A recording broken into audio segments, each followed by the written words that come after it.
Hello and welcome to Watching Worst Films, your guide to Razzie history. I am Jericho Reed. With me in person, Kyle Szymanski. Hello, hello. Back to life, back from the dead, back together again. Yeah, welcome back, I Thank you say, very to much. you in your own home. Thank you for joining me. Yeah, so Kyle has recovered, and we are here bringing you the episode that we had initially announced for last week. So, the conceit of the show, week by week, we have been watching every Razzie Worst Film Award winner. Now that we've come to the end of that, before we say goodbye, there are a couple things that we wanted to tackle that haven't been able to take in the podcast. And one of these is the British films. Like, obviously, the Razzies are an American awards ceremony. They're the Oscars of bad movies. And so we're making our pitch for you as the BAFTAs of bad movies. Because there are, like, bad films that are sort of uniquely British that you don't expect to get Razzie recognition because they just don't really cause a scene outside this country. No. But that doesn't mean they aren't bad. And what's interesting is it's kind of like making the same film over and over and over and over again. So the films that we are focusing on, what would you say are some of the attributes normally? These are kind of like formats, characters, shows which have succeeded on the small screen. So that's it. I mean, the first is TV to movie. Yeah. Which I know is an American tradition too. But Yeah. It's infinitely worse for us, I feel. So that's my first one. TV show or sitcom to the big screen. Yeah. A character Yeah. from a sketch show or a sitcom making the transition, spinning off into the big screen, or hack presenters / comedians who, what would you Or dogs. They are dogs. Vanity projects, though, definitely. Exactly. They're people who have, like, they just seem like calculating marketing decisions of, like, sure, these people have enough of a fan base. They might not have any discernible talent. Yes. There might not be a story to tell, but this character seems like something you can hang a movie on. And sometimes this is an actual character, that's it. sometimes this is a real life persona. I think the closest to for Americans would be all those YouTube movies that got made. Yeah, like Fred the movie. Fred the movie feels like a British movie. Yes, it does. Like Pixie Lots in it. It's like, here's a YouTuber with like a pop star for some reason. Yes. Throw in a cameo or two. Yeah. Bish bash bosh. Yeah. So we are going to discuss the format as a whole in the second half. But to begin with, we thought we would laser in on one movie in specific because I don't know about you, but I've missed watching films with you. I have. Absolutely. So we decided, kind of semi by random, we decided that Mrs. Brown's Boys, the movie, would be the... It wasn't my choice. Yeah, no. I want to preface that I voted for Run for Your Wife. Yeah. Which is Danny Dyer, who is a Z-list actor. Okay, careful now. What do I call him? I don't know what to call him. The man's like a Renaissance man, Kyle. He acts, he presents, he is a proper hard man. He's a professional hard man. He does game shows. Does it all. But we lost out on that because at the time we couldn't find a... Yeah, that was real hard to find, and I'm not gonna pay for that. We're not paying for it. So that is why we bring to you the movie, and we can return to our old feature, how we watched this film. It's been a long time. It's been a long time, but for the first time in podcast history, no, actually, Jade rented cats. For the second time in podcast history, we bring you a film watched entirely through legal means. Yes. Because I own this on DVD. You do indeed. Genuinely surprised when you fucking whipped Pro it. Yeah. And you were lucky I had a DVD player, to be honest. I was like Kyle has like a games console. I was like, we're okay. The fucking GameCube or something, isn't it? A little did you know I actually had a DVD player in my bag to whip out if that failed. So yeah, I have disliked Mrs. Brown for quite some time, and my brother, knowing that and sharing my dislike of Mrs. Brown and indeed her boys. He got me this as a Christmas present. And this was when, this would have been Christmas 2014, I want to say. So just after the movie came out, and I was in Canada. And so, like, you know, like missing home a little bit, unwrapping presents around the tree. I was with my then girlfriend, all of our family unwrapped, like loving gifts to each other. They're like, "Oh, Jericho, do you want to unwrap something?" I was like, "Okay, well, I'll have this from my brother." And then I was like, "Oh, great, the movie." And they're like, "What's the deal with that?" And I was furious because I was like, he would not have done this if I was in the same country. This is something that you only do when you are removed from the fallout.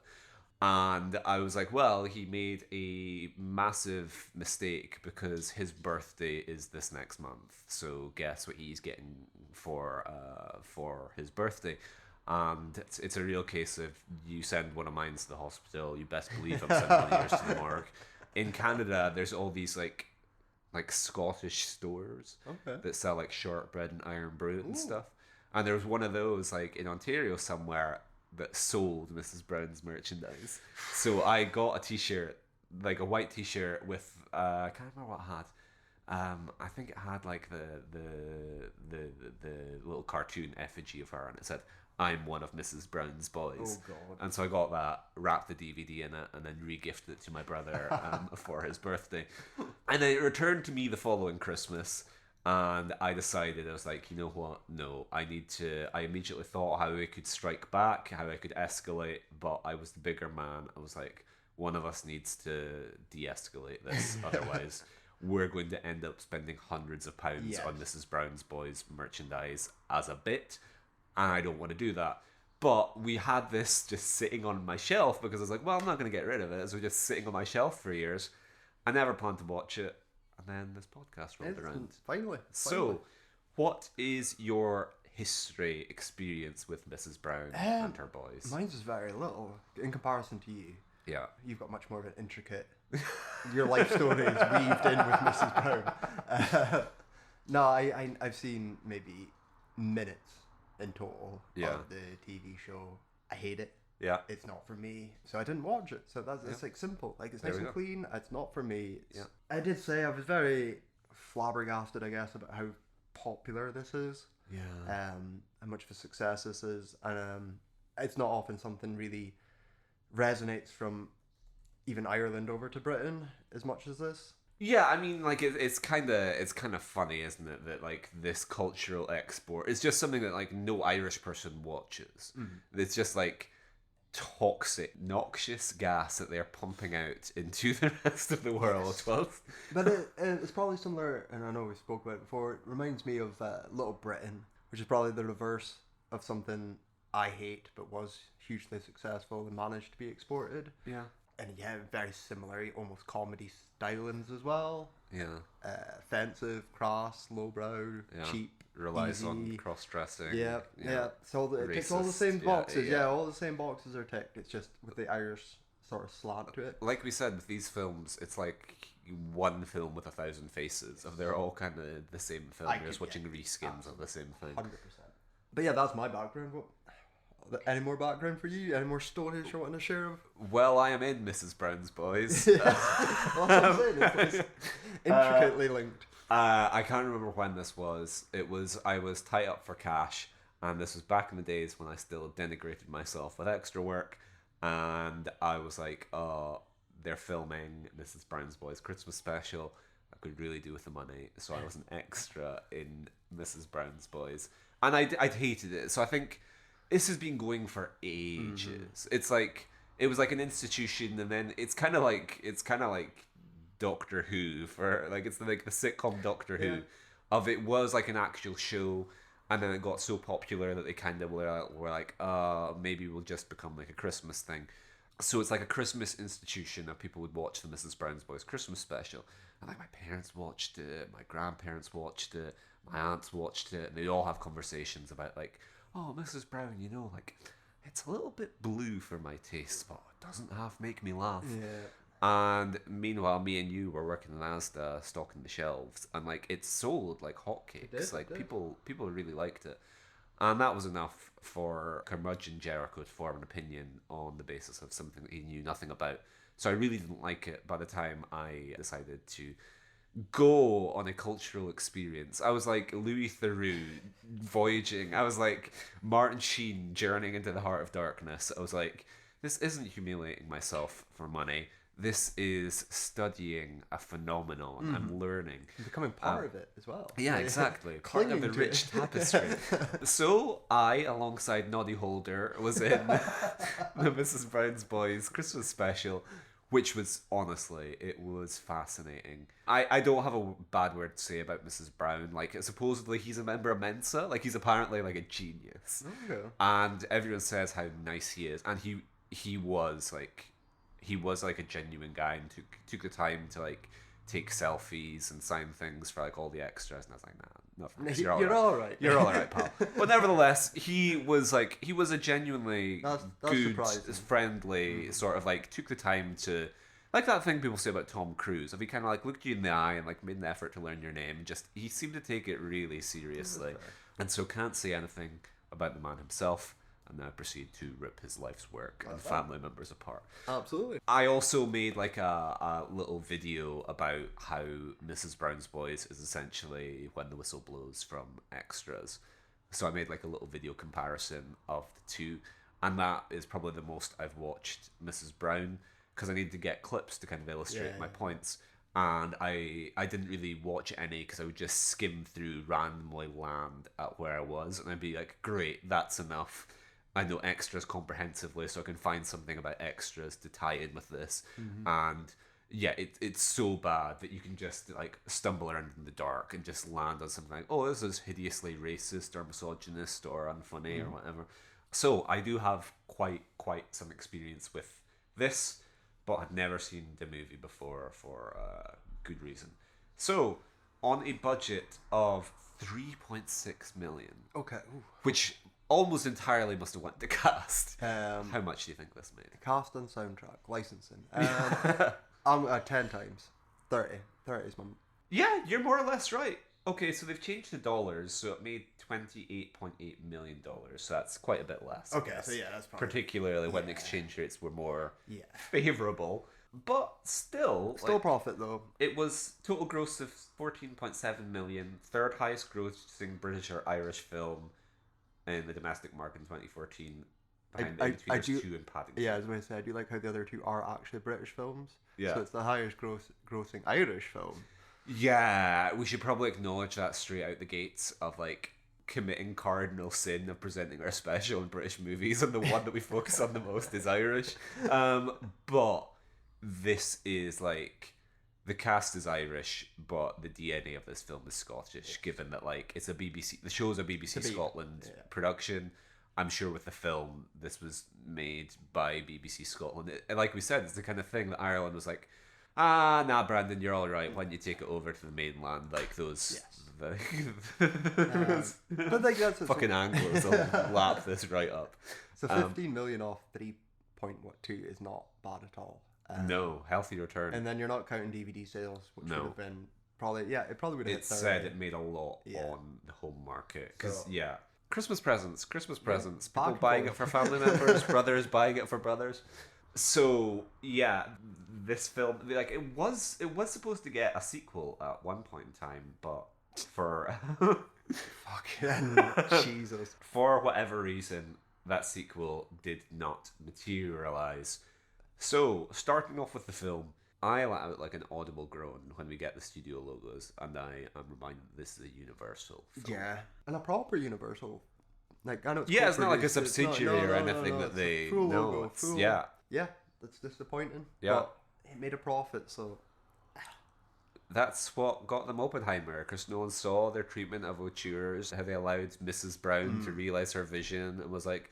This is someone with respect for the cinematic medium, not like Warner Brothers. But in my heart, it's just distribution is all I'm in my. Oh heart, yeah, for sure. They're the beep saddled up. They made this for a pittance. There was a little bit of embezzling to pay the cast a lot of money, and then they were like, "Hey, Universal, we have something which can pretty much immediately break even." Yes.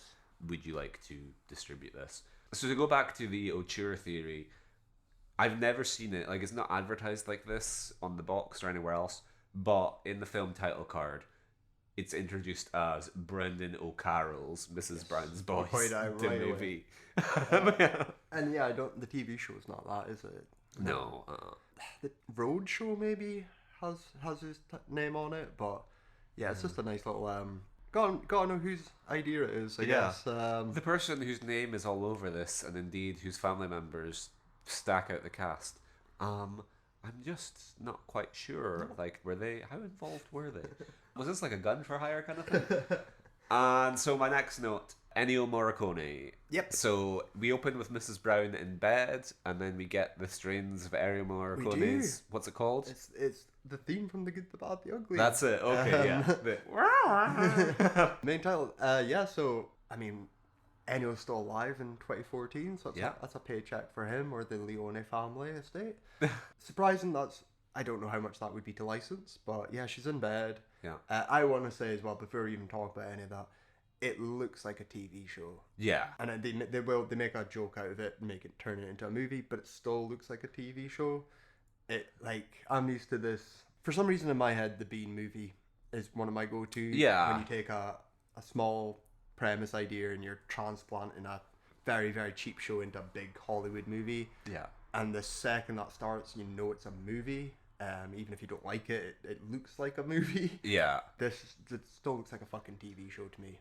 I'll be a little kinder than you, but just because I've watched so many other bad examples this past week or so, I agree with you. Like, this looks slightly more cinematic. Like, just because Mrs. Brown's Boys has filmed live, and so it looks like dog shit. Like, the lighting is just like blown out. It's like a pantomime, just like we want this to be flat and easy because this is like a stage show, basically.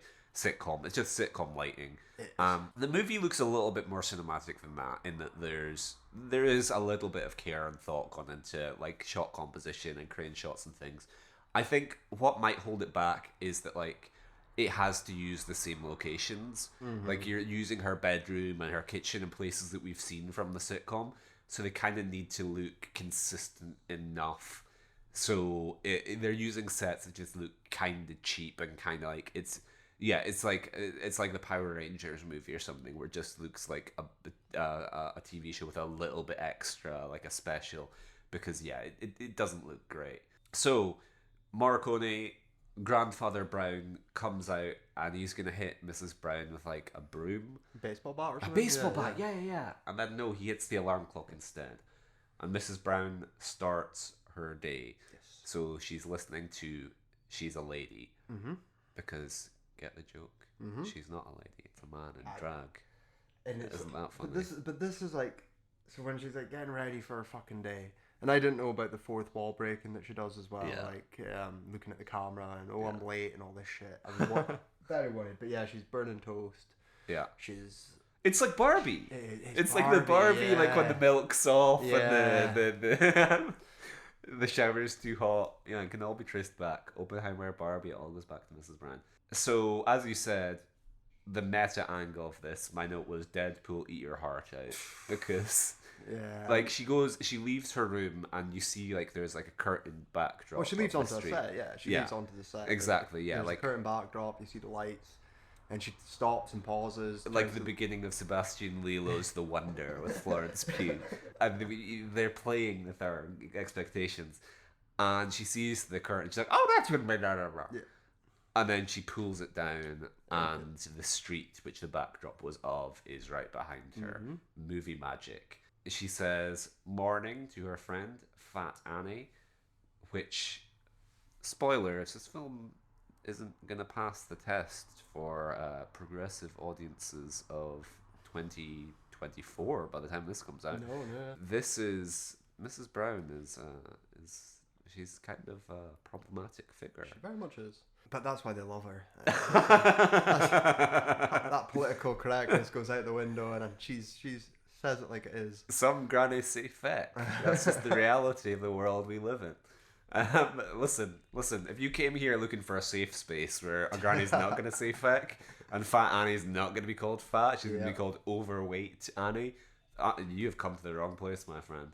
So my next note was, I might not be able to understand 70% of this dialogue. I mean, I kept creeping the volume up. I did notice that. Because, it's leveled fine. I'm thinking with music, and I'm pretty deaf in one ear. So Same, I have like my hearing's not what it used to be. But so I was like, okay, like a good balance, but the dialect as well, and I'm gonna start. I was close to putting subtitles on. Which I hate. Like, I feel like with Scottish Solidarity, people are forever being like, "Oh, can you speak English, pal?" Like, well, but it's not just the accent though. It's 90% of them aren't actors, and they're stumbling and mumbling their way through lines, and like they're not able to deliver it. I genuinely think it's her. I think most of the cast are fine, but Mrs. Brown, the character, like Brendan O'Carroll, kind of has it himself, but like Mrs. Brown has the worst diction imaginable because she garbles all of her lines and she speaks incredibly fast. She's honestly less intelligible than Brad Pitt's character from Snatch. Yeah. Do you like dogs, Patrick?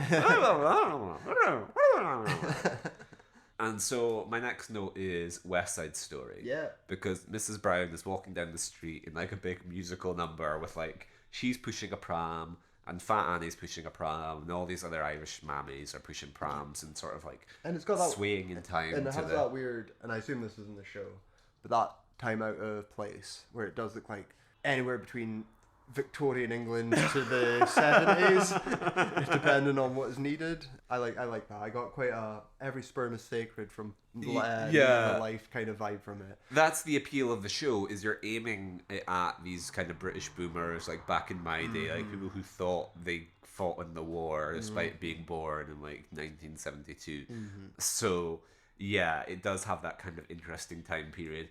And as Mrs. Brown was going around town with her friends, I was like, to continue the West Side Story analogy, I was like, I really hope they turn the corner and just bump into like Northern Irish Mrs. Brown. They're all dressed in orange, and we start with like just a brutal sectarian clash. Which would have been fucking funny. I don't know who you'd get for that. I'm trying to think who like the. I'm happy with Dermot with another Irish accent. Like we'll just split screen him. Yeah. I want a midder. Mrs. Brown. Yeah. Mrs. White or something. Mrs. Orange. Mrs. Orange, it writes itself.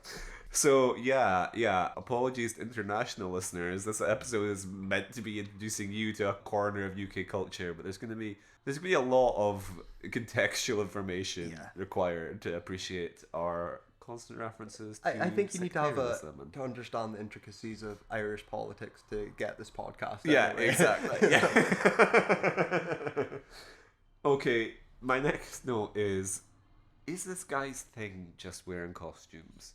Oh. So this is one of Mrs. Brown's sons. I don't really want to start dipping into character names, particularly because half of them are brown on Wikipedia. Buster's the chav. So yeah, he's or the only Ned, one if I we're remember. gonna be Buster's friend. Yeah, no, fuck. I hope the plot breakdown.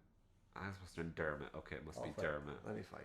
Paddy Houlihan is Dermot Brown. So I think this is Dermot. We really harped on them because this is an entire ensemble, as we've kind of covered. Mrs. Brown's Boys is like a very tight knit, like it used to be a theatrical show, so it's a very tight knit ensemble with 99% of the cast being people who are related to Mrs. Brown by blood or marriage.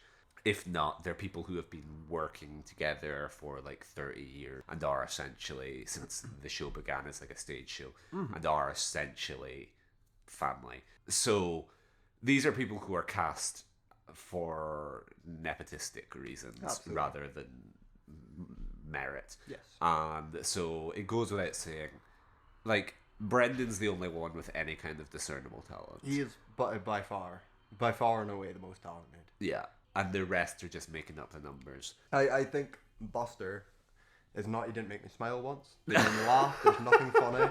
But I appreciate his energy. Yeah. At the very least, there's a mugging. He's trying to do something. There is. He doesn't seem uncomfortable. Everything misses, but he's trying. It's the other one, his pal Dermot, the one that dresses up. is probably one of the worst I've ever seen. Yeah. Period.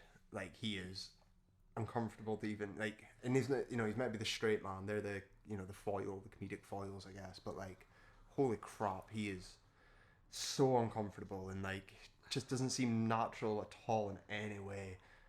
He's my least favorite. It kind of goes back to the sitcom when, like, none of these people, like, from what the 30 seconds I've seen, none of these people really get B storylines. Like, they're kind of mostly there just as a foil for Mrs. Brown. Mm-hmm. They're just there for Mrs. Brown to make fun of, or to be like, oh, feck off, or what are you wearing today, you Egypt. So they don't have characters exactly. And so Dermot has, like, an incredibly uncomfortable, uncharismatic actor playing a character who, like, could you tell me a single trait? He wears costumes. Yeah, and a leather jacket. Yeah.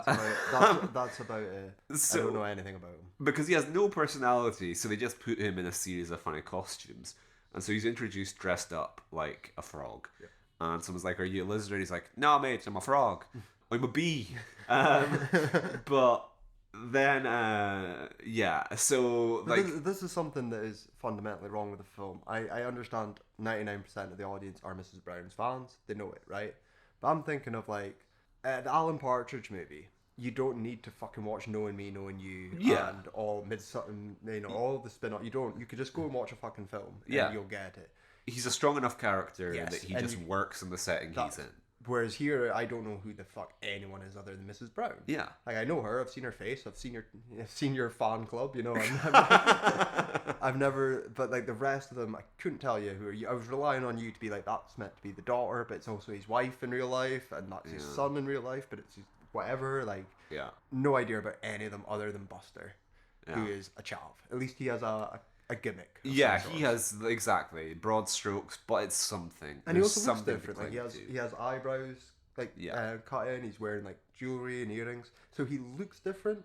Whereas when they're all sitting together, they're like, who the fuck are these people? Like, these are the boys, are they? I don't know. Yeah, I said Buster and Dermot are kind of the Jane Silent Bob of the Brownieverse. The Brownieverse. But Buster is doing a hell of a job of heavy lifting because Dermot brings nothing to the table beyond an array of costumes, beyond an incredible wardrobe. He is contributing fuck all. Okay, so my next note is Mrs. Brown does a racism because there is what's he called? He's called, like, Mr. Patel or something. Oh, yeah. There is clearly a man of Asian heritage who is in the street market that Mrs. Brown works at. Trust me, listeners, this will come important later on to the extent that there is a plot. And Mrs. Brown is like, oh, Mr. Jamaica. And he's like, I'm not from Jamaica for the last fucking time, Mrs. Brown. I am not from Jamaica, you racist. Which reminds me, a friend of mine who lived on Orkney said that, like, when he was, like, a kid at primary school, a Filipino boy moved to Orkney, and, like, particularly in the 90s, Scotland as a country, incredibly white, like 99.5% white. So I have no idea what the islands and rural communities must have been like. But he was like, basically none of the kids in the island had ever seen someone who wasn't white, and they were finally overjoyed to have an avenue to use all their racist jokes. So this Filipino boy just became an outlet for every single joke, where he was like, we were telling all these, like, racist anti-black jokes, and he was like, he wasn't even black. Yeah. But he was like, he would be Mexican one moment, he would be black in another. Yeah. Just this one-size-fits-all approach to ethnicity. And I thought a little bit about that whilst watching Mrs. Brown. We then get Mrs. Brown's courtroom drama. So, like, why the fuck is court introduced? Because it's before she gets hit with the... Oh, that's when it's like Buster's in court. Buster's in court for stealing a horse. Yeah. This is foreshadowing. So it's to introduce us to the lawyer. Yeah. Who will defend Mrs. Brown. Spoilers. And to show us Buster, I guess. Yeah. And he stole a horse from some person, some traveler, I guess, and the traveler didn't pay for the horse and didn't have a name or receipt, so Buster goes free. Slight almost joke though when at the start of the scene when the judge says, "Are you pleading not guilty again this time, Buster?" is a slight semblance of a joke, and he's like, "I sure am," and I was like, "That's there's something in there." I was like, already I know more about this character, that he's a troublemaker and he's here often, and that's what I'm saying. There's a semblance of something. Buster's the closest to something. Yeah, we've got Buster. We've got the homophobic slur, and that's it. They're the two. They're the two most easy punch bags. Like everyone knows the chav and the homosexual. Like they're the two that are just have any remarkable features whatsoever, and just because they're kind of like punching bags for jokes. So I said to you, there's a bit where Mrs. Brown's talking to like one of her friends, and it was really glaring there. I was like, this is built for canned laughter. It's like you watch those YouTube videos with like friends where someone stripped out the laugh track. This movie was just cavernous of they hadn't adjusted the rhythm because there was no canned laughter. So instead people deliver a line and then just kind of pause 1, 2, 3, and then like it's like watching a Marvel movie where you can tell like, oh, this was a gap left for cheers in the cinema. And that's coming from the stage, there would have been rapturous applause. I bet. Yeah, every joke goes down on the stage, and you've probably got overweight when you're on the stage. You're probably beaten for too long. No, absolutely. With my first-hand experience, like they obviously do that sitcom thing of like they shoot it in front of 2 audiences just so they don't wear people out, and like people they're loving it. They're just rolling in the aisles. Yeah, like characters enter and like they'll be wearing a pink shirt and people will just be like laughing their head like a man dressed in pink. That's a girl color. And that's exactly it. And I know that from like SNL. When they're the audience are getting all their sugary drinks, they get them they get them fat and happy. They get them all hyper. So when it's ready to go, you're just buzzing with excitement, and you get overtaken. It's not even like.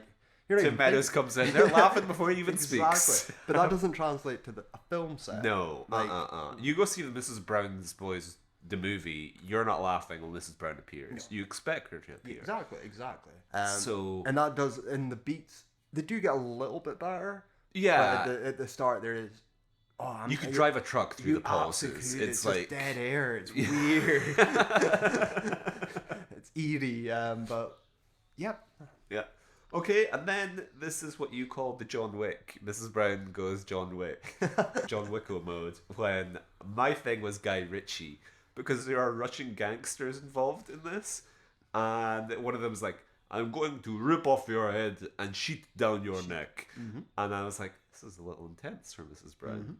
I wasn't prepared for this. But this is the movie, so we need a movie-worthy plot, and we sure as hell get one, because Mrs. Brown, as well as being pursued by Russian mobsters, ends up getting done for tax avoidance. So let me try and fly just to tie it together, right? The plot is Mrs. Brown has a market stall. The market stalls are getting bought over one by one by a Russian who wants to build a supermarket. So plot number 1, capitalism, baby. Capitalism, yes. And to tie this Thank you, Comrade Brown. And it's to initiate why she needs to sell it as well. It's because she owes 4 million euros in tax from her great gran or something. For those who aren't aware, euros are the currency used in the European Union, of which we are no longer a member. So that's your that's your plots. She owes money and she needs money to get rid of the Russians. There's not much else. So that's that. There you go, audience. There's your. That's simple. It's very, very wafer thin. And they cross over and interconnect and in so many fun ways. And so Mrs. Brown then goes to confession, where she speaks to a priest and she says, I don't pay tax, I changed my name to Google. And I said to you, I was like, some connections are firing in my brain where I was like, tax and Brendan O'Carroll's coming up. I was like, I could swear that someone in Mrs. Brown's Boys got done for tax avoidance. 100%.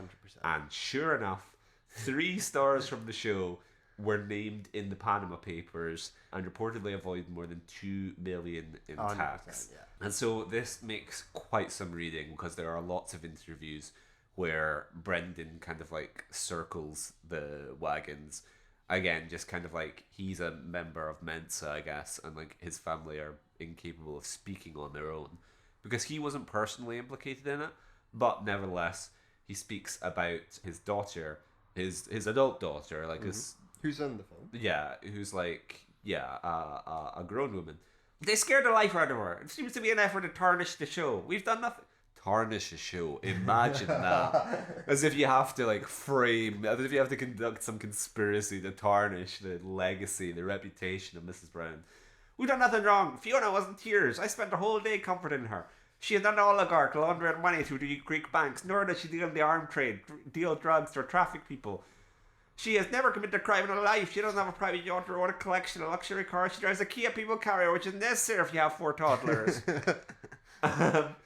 No one involved with Mrs. Brown's Voice has done anything illegal. Everybody featured in the show did what they did for completely different reasons.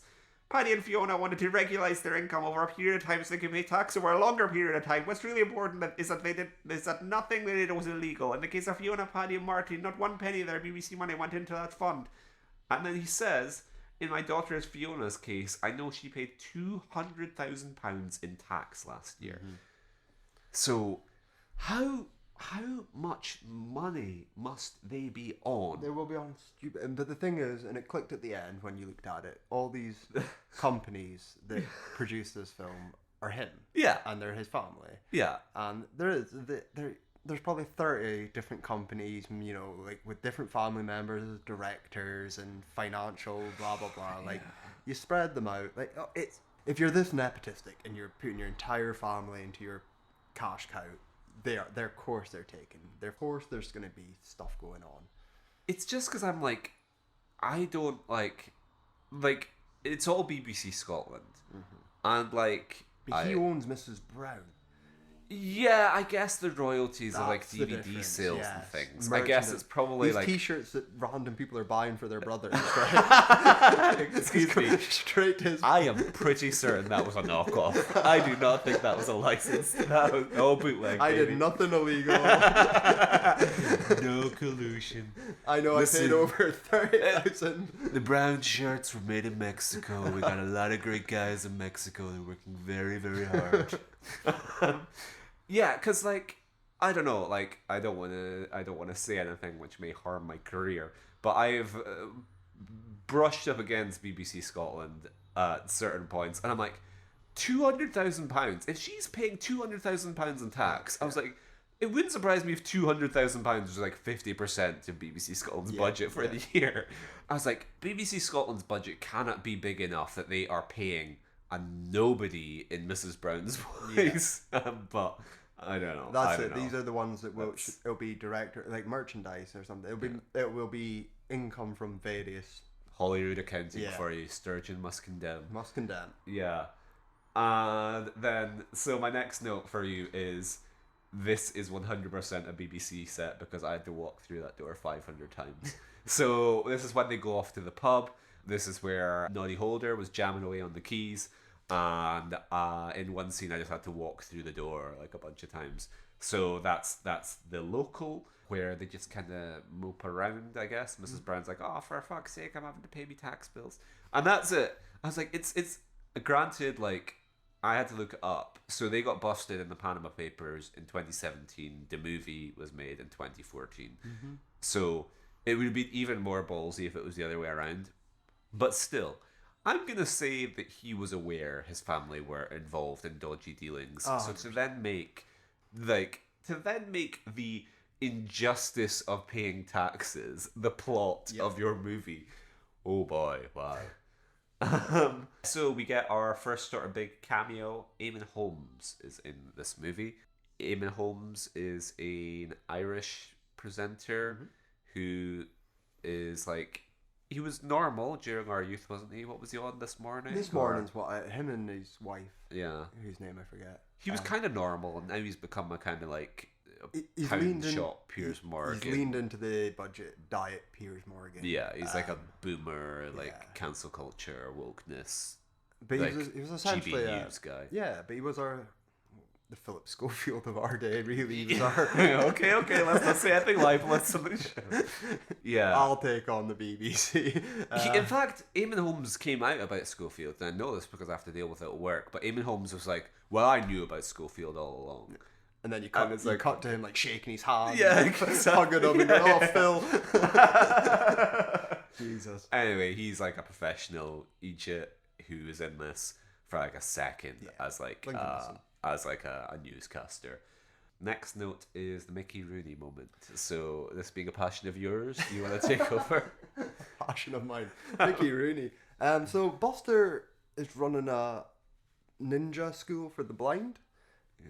because Mr. Wong is injured because he stood on glass. And then someone else stands on glass and Yeah. hilarity ensues. Mr. Wong is played by Mrs. Brown. What's his name? Brendan O'Carroll. Brendan. And it's breakfast at Tiffany's. Yeah. If not worse. It's like he's not wearing yellow face. He doesn't have his eyes taped up, but he's wearing the Sean Connery bowl he's cut. got his "You Only Live Twice" Sean Connery bowl cut, but he is squinting. Yeah, So like it's not in prosthetic. everything other than this is hideous in everything other than makeup. This is the most offensive racial caricature in all but they haven't sellotaped him. Yeah. Like I'm not sorry. I didn't mean to sound like I was trying to defend it. Or anything, but, whoa, hold on, Kyle. This is a perfectly normal rendition of a Chinese person. No, it's horrible. It's hideous. It's horrific. It was setting me up for blackface as well. I was Yeah. thinking, this is only going to go downhill from here. Yeah. It doesn't, mercifully. It doesn't. But I was prepared for one of Dermot's characters to be like, I was expecting. "Look, mommy, I'm a minstrel." Yes. Yeah, but yeah, he's just doing like the most offensive Chinese accent. It is. And It's your every boomer parent, ordering from a Chinese restaurant and putting on the voice, and yeah, it's fucking gross. Buster tries to. He's not from Sichuan province. He's from Fingles. Yeah. And so at least in the Buster's world your of the voice of movie, reason, yeah. they're like the movie isn't presenting him as Chinese. The movie is presenting him as a deluded racist Irishman. Yeah, that really wants to Yeah. be Chinese. Yeah. I don't know why that's a joke, though. I don't. It's I don't- funny. how is- Accents are funny. Yeah. Ethnic minorities are funny. Yeah. And this is where we have the first significant moment of corpsing. So this is a real trademark of the show, is that characters will fuck up because they're not professional actors, and like the show's just like an excuse for people to be paid millions of pounds to laugh and joke around together. So they will frequently corpse or forget lines or whatever, break character and laugh. And Brendan leans into of he'll like try and provoke members. Rory, the homosexual, he's particularly bad for just like Mrs. Brown will raise an eyebrow and he'll just crack up. Yeah.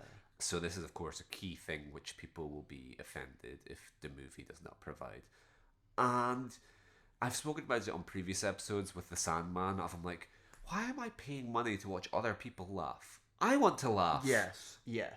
I wish I was having half a good a time that they were. It pisses me off. I didn't know it was a thing in the show. So I mean, I'm like, what the fuck? If you're putting in your outtakes, then Yeah. you're padding this. But I didn't know that. But yeah, I don't like it. I don't like it for the same reason. Like, make me laugh. Don't make your cast laugh. Write something. You know, like anything. Yeah. And it's never a genuine like it's so funny that you can't help but laugh. It's just like, oh, here's a self-conscious performer who's like, oh, acting's kind of awkward, and like they're already just on fits of giggles. Like it's never like there are some things where you can imagine like the notorious like Monty Python thing where people have said like the biggest dickus, like you can see in that scene where they're like, who has a wife? Biggest dickus. And you can other moments where you can see like, okay, this is kind of so funny that whatever. But you're also cutting around it and you're editing it. So you're not hearing the crew laugh. You know, you're keeping it as a movie. Like, you can tell their way to corpse and laugh. I like that. But again, like, I'm from the Lorne Michaels school of don't fucking do it. Like, tell a joke. That's what people say is, like, the funnier comedies are to make, the less funny they are to watch. Like, I want Stanley Kubrick. People are in the fucking trenches, just like, and people are having the worst time of their lives. Well, that's it. Even the example of Monty Python. Monty Python was miserable behind the scenes. You know, they actually crucified Terry Jones. They're all just, you know, bitter Englishmen arguing and writing and rewriting and rewriting and rewriting. Like, it's not fun. They're not all having a laugh. Because their job's to make me laugh. And I just, this is where it gets to me, almost annoys me because of the sheer fucking nepotism of it all. You know, you're just hanging around with your family laughing. And in my head, I know I said it when we were watching it, I'm seeing it like a Kubrick. I'm seeing you've been in this fucking set for 19 hours straight. Would you just fucking say the lines? I want to go home. Yeah. As I said to you, your family's all around you, but mine's are 60 miles away, right? I just want to go home, say your fucking lines. And I don't know. I really don't like it. I think it's a cheap effect as well. It's something that might work on the stage show. You know, if you fumble a line or you corpse a bit. And for sure. You can like a pantomime. Yeah, exactly. Right. But like on a movie, get fucked. Yeah. Okay, so continuing with the John Wicko plot stream, there is one of the Russian henchmen has like a hammer and sickle tattoo, and then they clash with Buster and Dermot, I think, and they have a Martha moment, which you called out. Yep. Because he's like, "Me mommy Agnes," and then the Russian guy, who for some reason has amazing ability to understand the Irish accent, is like, "My mammy was also called my Agnes." babushka. Exactly. Not two different Russian mammies. Which again, if Brendan O'Carroll was worth his salt, we would have had him cameo as Babushka Brown. Yeah. Oh my god, that would have been great. Okay, my next reference, Peaky Blinders. So, just because like Mrs. Brown has a family of like 12 dozen, and everyone needs to have like a little bit of a moment in the sun, something to do, if not a full arc. Grandpa Brown is like, I'm gonna sort this out through violence, and so he goes off to the Russian bar in Dublin. in Dublin, little Russia, so little Moscow. He gathers up his friends, and they're all wearing flat caps. So I was like, this is where we like Peaky Blinders. You were like, Cillian Murphy's Irish, surely he'd be available. And my thing was, I was like, I wanted more cameos, because that's what is like a staple of the British big screen, small screen to big screen, is just a cameo, an inexplicable, hey, their agent was on the line, they're available. And I was like, could they not have got Michael Flatley? Could they not have got the Lord of the Dance? They got Noddy for your Christmas special. Exactly, you know? yeah. Noddy's bigger than anyone in this. Oh, for sure, yeah. So I was like, could they not have had Michael Flatley? Like, we know from Blackbird that the man likes wearing hats and blowing things up. So he could have been in... Perfect. He could have been in Pa Brown's Shelby gang. But instead, they blow up like a car. It's just a shitty little something. car. Like a minivan, isn't it? Which, like, obviously, like, I don't know, Scotland and Ireland inextricably linked. Mm-hmm. Glasgow, where I went to university, obviously, again, lots of ties with Irish politics, sectarianism. It's wild to me that you can shoot a film in Dublin with terrorism and car bombings occurring in the streets, and just like in a comedy, and just not acknowledge it. Like, Mrs. Brown's running around in a balaclava, all but chanting "ooh-ah up the ra," and it's just completely unacknowledged. Because of course Ireland's just a magical place with leprechauns. It is, like, yeah. No dark history to this country whatsoever. Which, like, this is where this is kind of made for like the expat audience of like, even British people you would think would have that connection of like the IRA committed operations in the UK. So like, you'd think even a British person would remember like, oh yeah, I remember when they tried to kill our beloved Iron Lady.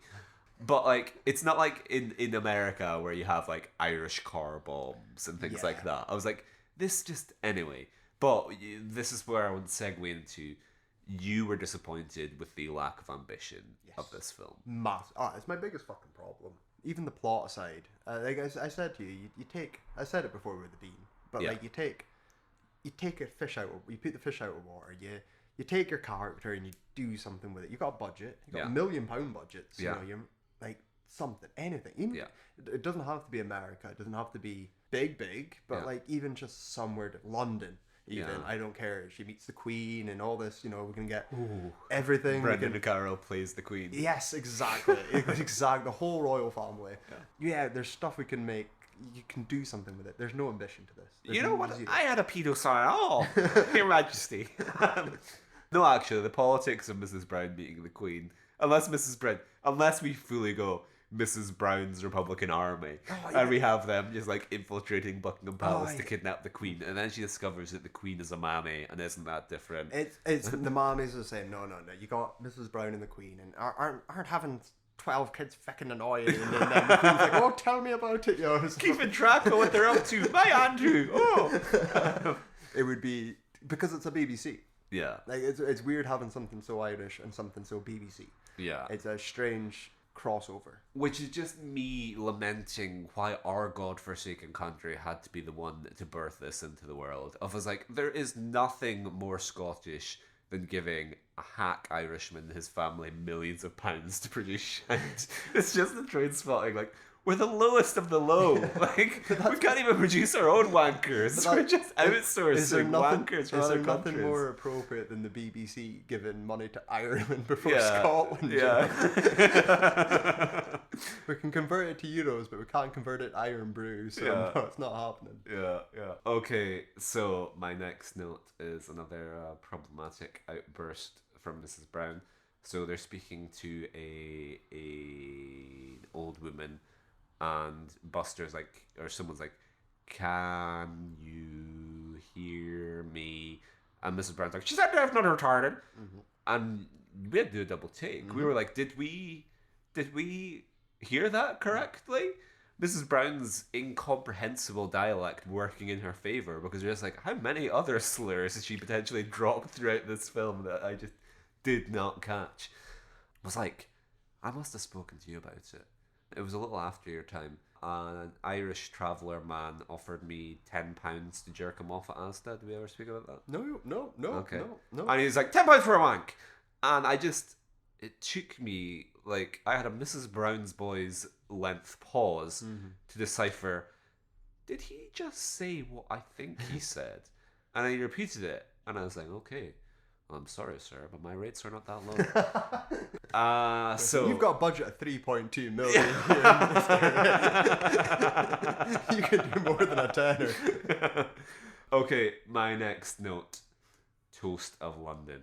So this was incredibly depressing because we saw Mado Archer SC. I guess SC must be the Irish version of KC. Yeah. He's the lawyer, and we were both like, this person looks familiar. And I was like, bear with me a second, because if this is who I think it is, I'm going to be furious. And then, yes, it is, of course, Ed House of Black from Toast of London, Matt Berry's flatmate from that great show. And yeah, I don't know, that brought me down a little bit. It did. Because Toast of London's so good, I don't like to see him denigrate himself with this filth. Because he's playing like a barrister who has Tourette's. And I was like, oh, what fun we're going to get with this. I don't really have many. I mean, even, alright, but like my last. I was happy to see Frank Kelly. Yeah. From Father Ted, Father Jack. Yeah. Probably one of his final roles, I imagine. One of his. Because you're a big fan of Graham Linehan, aren't you? I am a big fan. When he's with Arthur Matthews or Dylan Moran, or, you know, he's cool. I'm a big Father Ted fan, though. Yeah. Regardless of what Linnean. Regardless of women and Linnean. And women's sports being undermined by, But, and then, you know, I was thinking, the Irish comedians aren't here, you know. Ardle's not here. Yeah. Like, fucking Graham Norton and stuff's not popping up here. Yeah. So Frank Kelly's probably the best you're going to get. He's the judge at the end. He does nothing, but he gets to sit. Yeah. So that's nice, and he got pay, and he does. He delivers these lines. A waste, of course, but it's nice to see someone that's not related to Mrs. Brown. But that's clutching at straws. So I'm grasping here. Like there's nobody. There's nothing for me. There's no SNLers popping up here. There's not going to be any crossovers. This is so. That's it. Anyway, it was nice to see him. If you had to put an SNL cast member into this film, who would it be? Oh, it's got to be. He's the closest Irishman. Yeah, that's what I was thinking. There has to be. Are we including Baldwin? No. Fallon, I guess. That sounds Irish enough, true. I guess. Yeah, true. He's probably the most Irish American. Okay, so this is another thing which we should discuss. So we probably should have led with this. For people, international audiences, who might not be aware of Mrs. Brown, she has a great analogy with Medea. Because Mrs. Brown is just Irish Medea. It's the exact same thing. Well, that's man in drag, and stage play, before you film. even go into this, the West Side at the start, you're talking about. I wanted it to be Medea. You wanted it to be Northern Ireland. I wanted Medea to come around the corner and just a little, a little wink. Yeah, Just be like, is it your turn for a movie or something? Something. Yeah. So I did not know this that you're going to tell me. So I googled it just to find the story. Mrs. Brown Medea, and the headline is, why is Mrs. Brown in Netflix's Medea Homecoming? And then the first video, Medea and Mrs. Brown jam to WAP. Yeah. So we are sisters from different worlds. Move over, Spider-Man No Way Home. There's another crossover in town, and this one is even more unexpected. So yeah, Mrs. Brown has a cameo in, I don't want to say the latest Medea movie because there's probably been 12 more. O'Carroll spoke about that, saying so Tyler offered Brendan, contacted him and offered him the part, and Brendan said, "It's very humbling. When you look at the career of Tyler has had, it's been a meteoric rise. He doesn't stop, but I know now how hard he has had to work to get there. So to see that express train coming and be on it and be a part of it was amazing." Do you think he had conversations about, like, Tyler, do you think we could possibly get my entire extended family in this film? And Tyler was like, I don't think so, Mrs. Brown. 3 or 4 of them? How many could there be? I want to say as well, it does show the different, like, Tyler Perry is a fucking workaholic. Yeah. Like, he pumps out those Medea films. He gets shit done. Like, he will cling to it. Whereas Mrs. Brown isn't doing that. Like, you're saying it's relegated to Christmas specials and years of dormancy. Tyler is a lot hard worker. I don't know. Mrs. Brown has like a bit of graft in like the show, like just doing like a stage show, and like granted they're not learning lines or building character or doing any conventional but, like apart from all that. I think there is, like, I hate it, don't get me wrong, but like this almost succeeded in giving me more respect for the TV show. Because I was like, this is so nothing. Whereas the TV show at least goes to some length to concoct, like, a plot or whatever. Because, yeah, by comparison, all the Medea movies, the one that I've watched, I'm like, okay, there is, like, a theme, a concept, a story being told in this Medea movie. When Mrs. Brown, there isn't. No. Like Medea does tax evasion. Like, there's just, this is crap. Well, that's it. Medea has all her films, exactly, one tax evasion goes to prison, a Medea, a very special Medea tax evasion. It's very easily done. Like, that's the biggest disappointment in terms of what I was meaning with ambition. Like, she doesn't do anything Medea. There's no Mrs. Brown's like Halloween, special or something. She's not going to camp and saving Christmas. It's not got the Ernest. Ernest is a hard worker compared to fucking Mrs. Brown scared stupid. Yeah, this just like I'm just thinking now of like an American Medea fan who just gets into Mrs. Brown because of this, and I'm thinking this raises the possibility. So Medea, of course, Tyler Perry has won like a whole slew of Razzies, and unfortunately Mr. Razzie doesn't watch them. Mr. Razzie just like, a new Medea movie, great, that'll do some padding, that will do nicely. I Thank don't you have very to much. Look up any actresses. Yeah, exactly. Yeah, great. But if we for a minute presuppose that Mr. Razzie does watch the Medea films, like Mrs. Brown could get nominated for a Razzie Yeah. By Like, proxy, Mr. yeah. Razzie might know who Mrs. Brown is because he's watched the Medea Yeah. movies. There's a lot of presuming there, but Yeah. he's got to watch them first. But yeah, if he... Now, everyone knows that Mr. Razzie doesn't watch the Medea films. But what this movie presupposes is maybe he did? So, back on track. This is my greatest shame. This movie got one genuine laugh out of me. Okay. So, the boys are doing a scheme to... The community's banded together and they're trying to clear Mrs. Brown's name. Or not clear her name. They're trying to cut her tax bill. Because she has to pay, like, what? 2 million euros for, like, her market stall. And so, like... Toast's flatmate is in court buying some time, which would be great. He couldn't have got onto Matt Berry and be like, Matt Berry as a lawyer just vamping. Oh, fantastic. I'm sorry, Judge, I can't hear you. You'd have to speak a little louder.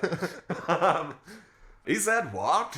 I can't understand your Irish accent, my good friend. I come from New York City.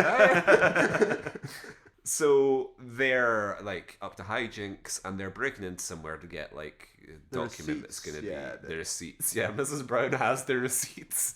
And so Buster and Dermot are doing that, and it's one of the ninjas who is like, I think he says, I think someone's coming, and then you just see torches on him. He's surrounded by police. Not surrounded by police in a conventional way of like, police are like 1 feet away from him shedding torches on him. It's just quite funny blocking. I quite liked it. There was a close joke that nearly made me laugh here. And it's at this scene as well. It's when the ninjas arrive. And, you know, he's like, remember, it's number whatever. We gotta look for it. And then it starts panning out and zooming out and zooming out. And I thought, okay, the punchline's great. It'll cut back and, oh, there it is. You know, and it's right there next to them, you know. They don't do it. They nearly do it. It's so close. You can tell the joke's just the way to be done. And everything's wrong as well. There's a beat missing. It should have went further and further. Exactly. It doesn't move, like, it doesn't cut enough. No, it doesn't move quickly enough. It just jumps like 3 boxes at a time. Yes. So like, oh, that's not too bad. Yes. But there was almost, so like, I laughed at the joke in my head that was finished, but it was close. It was very, very close. That was the closest I thought, okay, there's someone here that's writing and not just winging this and... A possible laugh. Yes, a possible laugh. That's it. A potential laugh. Okay, we might not have got a laugh, or I did, but you didn't. But we did get a Wilhelm scream. We did. Because Mrs. Brown is nothing else if not a devoted fan of cinematic tradition. So, this kind of comes after Mrs. Brown has been exonerated. So it's not even as if she's doing this to vamp for time. But at one point in time, Mrs. Brown's daughter gives like a diversity is our strength speech. Yeah. Because she's like, from India to Pakistan, people come from all over the world to live in Dublin. And we're such a rich migrant community. I was like, you're racist. Well, you have a family of 500 people. You're all white. Yeah. Like, the only, like, non-white character in the movie is a guy who you, like, insult as being from Jamaica the whole time. And then, of course, Mr. Wang. Yeah. Mr. Wang's is the only one, though. Because it's Jamaica, Pakistan, and India, and Ireland. So it's like former colonials, colonies rather. It's a very BBC kind of joke, actually. You know, it's like we're all together from India to Cyprus to to Ireland, Canada, anywhere that speaks English. Exactly. Anywhere that at one point paid homage to the Queen may come and find their home. But it's very odd because the courtroom suddenly fills with like diversity. It's so jarring. Which is fucking in a film which has been, again, 95% white. Yes. Then just suddenly have Mrs. Brown's daughter, who is in reality Brendan O'Carroll's wife, delivering some Atticus Finch type, now listen up, Scout. People might look different to you, but that doesn't mean that they're any less, you know? Misjudge a person on the content of their character, not on the colour of their skin. It's incredibly weird. It is? Where, like, I was like, have they edited this film out of sequence? Because I remember you with the bloopers. You were like, "What? Have they forgot to cut this out?" They didn't pay for enough days in the edit suite where the editor was like, "Sorry, forwards ever, backwards never. Haven't had enough time to fix it." I was like, if this is like, I can see a character delivering a big diversities or strength speech if they have to stall for time just so he can deliver the receipts to the courthouse, and then he bursts in halfway through. It's like, oh, thank God, I didn't mean any of that shit. Yeah. But it's just it's really weird. Whereas like for a film which has not been about diversity at all, because like Jamaican, okay, whatever, but of jokes, he's remarkably tolerant and just laughs it off, and like he continues to. He's the one who tries to rally the community around Mrs. Brown, and then the Russian mobsters, they're pretty much the only outsiders to Dublin. They are. I mean, it's weird. I don't know if it's relevant. Well, the extras, the behind the scenes thing that we started, I watched a minute longer when you were in the bathroom. And so yeah, Brendan's like, you know, I wrote the screenplay and then realized, oh, I need a plot. Yeah. So what's the plot going to be? And he thought, I'm going to make the plot Dublin and about its changing of times, you know, with the old going into the new, with all this like old style markets getting replaced with supermarkets, and the sort of the new changes. God. So that was kind of sticking in my head. His own dick. Yeah. Because there's no like. Yeah, like the daughter's speech does kind of pay lip service to Dublin changing over time, and like the only thing it takes to be a Dubliner is to move to Dublin, whatever. Like if you watch that speech in isolation, you would think like, okay, Buster has maybe committed a hate crime, and the movie has been about like the changing face of migration. And yeah, again, maybe Mrs. Brown has met a mammy from like a Syrian refugee mammy, and it's been about like, I don't know, inclusion or whatever. On the basis of that, you think, okay, that's what this movie is about, and all this shite about Dublin being the character. That's not the film. The film is about tax evasion, if anything. Yeah. So yeah, it's real fucking weird. And then it ends. And I'd asked you, I was like, okay, what's the big musical number going to be? Because I was like, they won't have any other ideas now to end this. This needs to end with an up-tempo, big number so people can dance out into the aisles and leave thinking they've had a good time. And we kind of get that with like a reprise of the title music. And they break the fourth wall once again with like a camera pull out, and you see all the crew dancing around. And I'm trying to think, one of my friends worked in the camera department of the series at some point, and I'll need to speak to him. I don't think it had anything to do with the movie, but I'm just imagining, like, it's like, is it not enough just to give you my physical presence? I've missed my child's birthday because we ran over, because you were fucking laughing, and then you expect me to dance. Must also be your dancing monkey, Mrs. Brown. So, yeah. The movie ends. I guess we haven't really spoken about Rory, so like he's the gay friend of Mrs. Brown. Oh yeah. And he from what I understand, he's just there for like to be the butt of homophobic jokes. Yeah. And unsurprisingly, he gets a scene in this film where he runs into the ocean in like a mankini, in a pink mankini. Yeah. That's it. Yeah. That's it. There's nothing else. Yeah.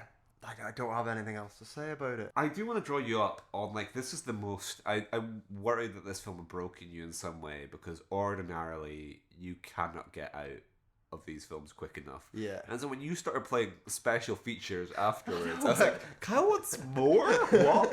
We've sat here for an hour and a half, and this hasn't been enough? I just wanted to see his awareness. Yeah. I think I wanted to see how... You know, because if he was just like, oh yeah, you know, it's a bit of a crack. Kyle, I might be able to get you into the next series as an extra. Oh, I am not breaking for him. I am not corpsing for him. I'm going to be deadpan, staring him in the eyes. Oh, I was like that as well. Yeah, just do another take. Yeah, exactly. No, I was. Do your fucking job. I think I did actually have plans afterwards. So like, you better enough. So I just want to see, because if he was like, you know, the BBC offered me $1 million to do this with my family, a bit of crack, and I thought I'll write it, then I would have been a lot easier and on it. But his about Dublin and for the people and blah blah blah, yeah, you can go fuck yourself. Absolutely, you tax avoiding fuck. Coming over here to our broadcasting corporation, not paying taxes to our king, honestly. Yeah, and so in the credits, we then get B-Flix. So at the moment, this has like a bunch, like this has like so many production companies off the top, like That's a Goal, or like I can't remember. They had like little names where I was like, in my limited knowledge of Mrs. Brown, I could tell these are all Mrs. Brown's like shell corporations. And then at the end it says like, for B-Flix, I've never seen this before. It like 3/4 of the way through the credits says, for B-Flix, CEO Brendan O'Carroll, financial director his wife, like chairman someone else, like all of his members of family are listed again. But that's, in my head, that's a lawyer going, listen, you've got to fucking put your name on here, or You else need to prove this exists, You- otherwise. yes, so yeah. you've got to be responsible. Otherwise, we can't just have 10 shell corporations on here. Like, If you get brought into court someday in the not too distant future, we need to be able to cite Mrs. Brown as like, look, B-Flix does exist as a legit company. Yes. Because their names have already been all over it, like not just in the cast, but like they're all named as producers and they're all executive producers. producers. And then they're all named as just like directors of B-Flix. It's just like Harry Redknapp with shell corporations under the name of his dog. It's just all that kind of like, oh, and Dog O'Carroll. Doggy Brown was like head of security at B-Flix. One thing at the credits that did surprise me is it's not directed by him. Or No, because he's not. it's not directed by any hanger-on that I could see like right away. The director's name didn't pop up in other, executive producing, writing, blah blah blah. So that surprised me. That's why it's like Brendan O'Carroll's like Mrs. Brown's Boys, the movie, but like he's the auteur, but he's not the director of like. It takes work directing. It's not fun. But no one And, like, directed. Like the direction on this is very minimal. Yeah, exactly. It is him. It's Mrs. Brown leading the scenes. Like he's probably directing himself. Like he's directing from within. Yeah. Like, But like, Mrs. Brown isn't going to be sitting in the edit bay for like he's not 6 scheduling months. shoots. Exactly. No, he's not speaking to the cinematographer about. Like, so, what do you think? I reckon this is He's just they get establishing. like this is just you get a workman in who is like, okay, I will put all these jigsaw pieces together. And then they just goof about and have fun. And the director's like, great, everything was recorded, it's all in focus. And then we just assemble A to B. Because, I don't think he has the... Not that you can't be the kind of director that sits in a chair and tells people what to do, but, I don't think he has the technical grounding in filmmaking to direct. So, final note, is this film love letter to mammies, you might think? Well, no, because it's for... Paddy and his dad Kenny, for Tom and his dad Patrick, for David and his dad Mike, dedicated to dads everywhere. And I don't know, I just feel like something which you won't even allow women to play, like, not I'm getting all Grable in the hand here, something which you won't allow, like a woman to play Mrs. Brown to then be like, yeah, and dads fucking rock. Just struck me as kind of funny. So, Razzie worthiness of this film? I mean, of course. Of course. Did it get? Of course not. No, this was Did it get shown in America? Would it even be eligible? That's a hell of a good point. Let me see. I don't think so. I don't think you're right. No, this is just saying UK and Ireland. Yeah. And because the entire gross came from the domestic market. Yeah. I don't think. So I don't think this is eligible. So unfortunately, yes. But tell you what, we'd have been competing against our friend Darren Dunn. Yes. Oh no. I think this is the worst thing. I enjoy Saving Christmas infinitely more. Than We spoke about how half-assed that is, and Darren Dunn was up front of like, hey, I was just hanging out with my friend over Christmas, and like. But you know what? Like, it had more ambition. Yeah, in comparison to Mrs. Brown, who got money from Darren was up front about this was made on shoestring and we had no idea what it was going to become. Yep. It was just a joke between friends kind of. Whereas Mrs. Brown gets handed millions of pounds from the BBC and perhaps Universal and then just makes something with less ambition of two guys getting drunk in a car. Yep. Yeah. Because and I'll remember Saving Christmas as well. Like I remember Psycho Santa kicking ass and taking names. There's infinitely more ambition in Saving Christmas than there is in Mrs. So Brown. it wouldn't have won. It would not have. Well, it would have won. Like it's worse than Saving Christmas. Yeah. But then we wouldn't have watched Saving Christmas. Yeah. So I'm grateful it's not eligible in the our equivalent, the BAFTA's equivalent. I don't know what we're going to call them, the Golden Ties. Yes, it would have swept the Brits. Our version of it. Yeah. I don't imagine. Although in 2014 it did come out with the same year as In-Betweeners 2. In-Betweeners 2 is fine. Oh, okay. In-Betweeners 2 is like granted it's like a little uninspired, but it does what you said, just sending off to Australia. It does, yeah. Like it's not great, but it's nowhere near comparable to this. No, you're right there. Yeah, this is the worst. This would have won our UK awards for this. I don't really even have nice things to say about it. No, it doesn't deserve it. It does. There's not one thing. Pay your tax bill, and then maybe we'll rustle up something nice to say about your vanity piece. You say evasion, I say avoision. Yeah, absolute shit. Utter bottom of the barrel. I wouldn't recommend this to anyone. I don't even think Mrs. Brown Boys fans would enjoy this that much. No, because it doesn't give you give you anything. It's just like it's one of those things. Like there was a moment in it with people laughing where it almost reminded me of Mars Attacks, where you're just watching these slack-jawed creatures cackling maniacally.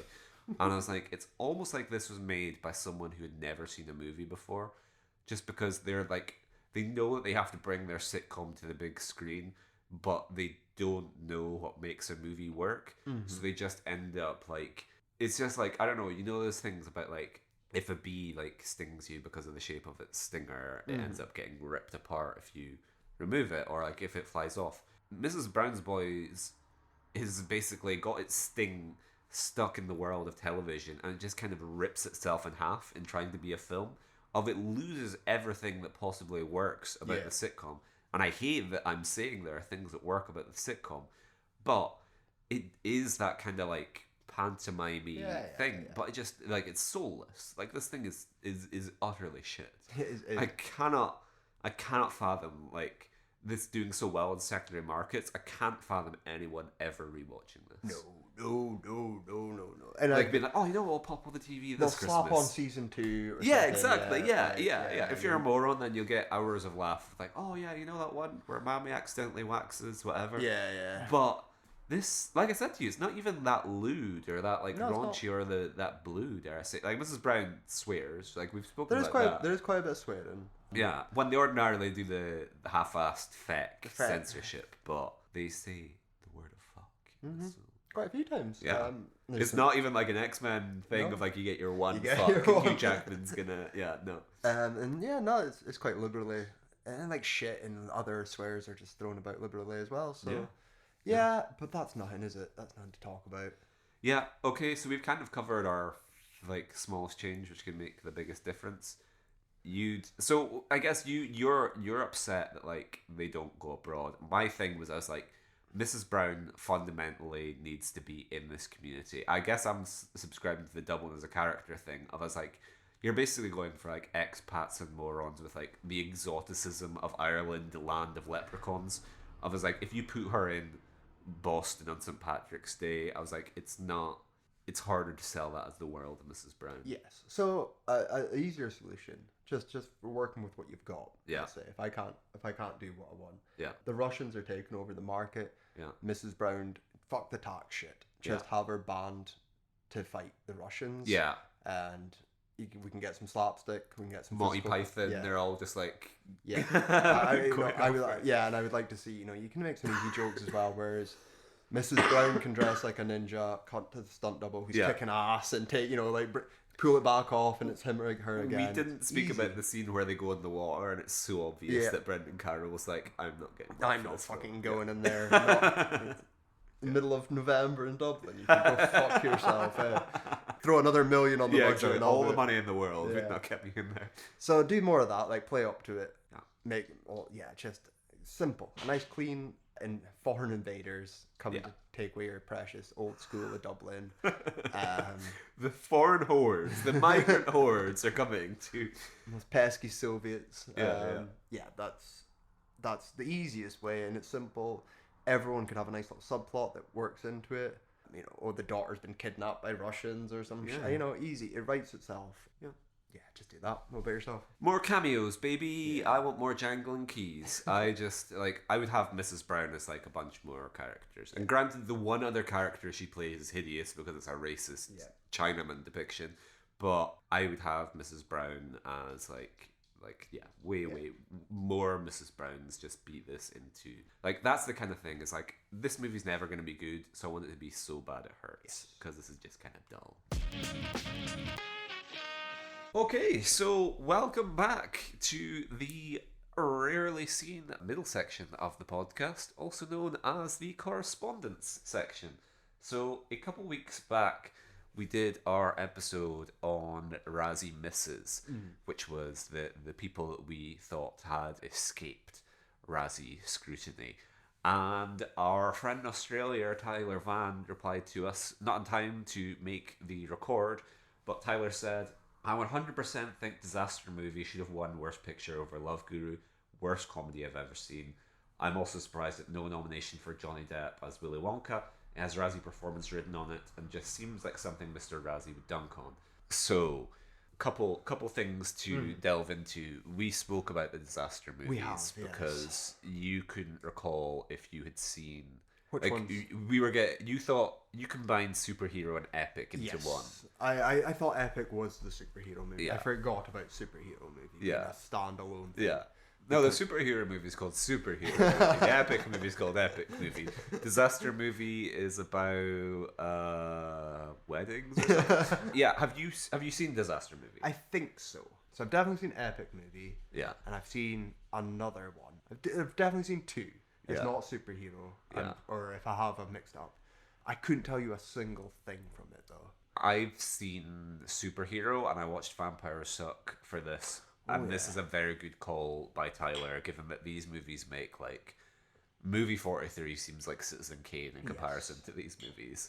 Yes. And, you know, like, I think the cynical aspect of them have been churned out before. The things they're parodying are even out, and they've got to just guess. Which is based off the trailer. Yeah, like the Kung Fu Panda and stuff, yeah. The It Follows monster, what if it was a flasher? Yeah, no, they're just so lazy and so whack. And like we spoke about Mrs. Brown not having the imagination to create characters for the ensemble, they're just so utterly devoid of imagination. Yes. It's just like, oh, what have you seen? Get Out. What if it was Get In? And there is some black person trying to infiltrate a family of... Yeah, no, they're just like... But they definitely have escaped Razzie attention. Well, they haven't, because a couple of them won. Like, Carmen Electra won for something, and, like, Vampire Suck, I think, was nominated for Worst Picture, which was why I watched it. But they lost, though. Yeah, they've never won the top, the top raspberry.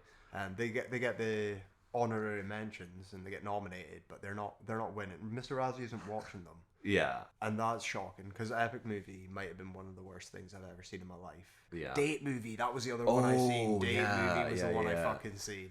I think Date I've seen Movie's bits rank. of that. Because again, you've got the glut of rom-coms in the mid-2000s. Yeah. And fucking nothing to actually parody. Yeah. Because they're not, you know, this isn't Airplane. This isn't like we're not parodying like genres here. We're parodying very specific thing. Oh, one's at the Hulk shit his pants. Like that's your joke. That's it. Do it. Kyle, do you want me to cut that? Genius. I don't know if you want to give that idea away for free. Yeah, that's a very good shout. I do think all of them. There's so many as well. It's like we spoke about it at the time of, it's one of those things similar to the Medea movie of like Mr. Razzie almost just has to pretend they don't exist, because once you open the door to one, they're going to be coming back every year, and then you have a real uphill battle to make a case for why they aren't winning every year, because Tyler's right, they're dreadful, they are awful. So yeah, I've seen Date and Epic. That was it. 2006 and 2007. I think I might have started Meet the Spartans. Oh yeah.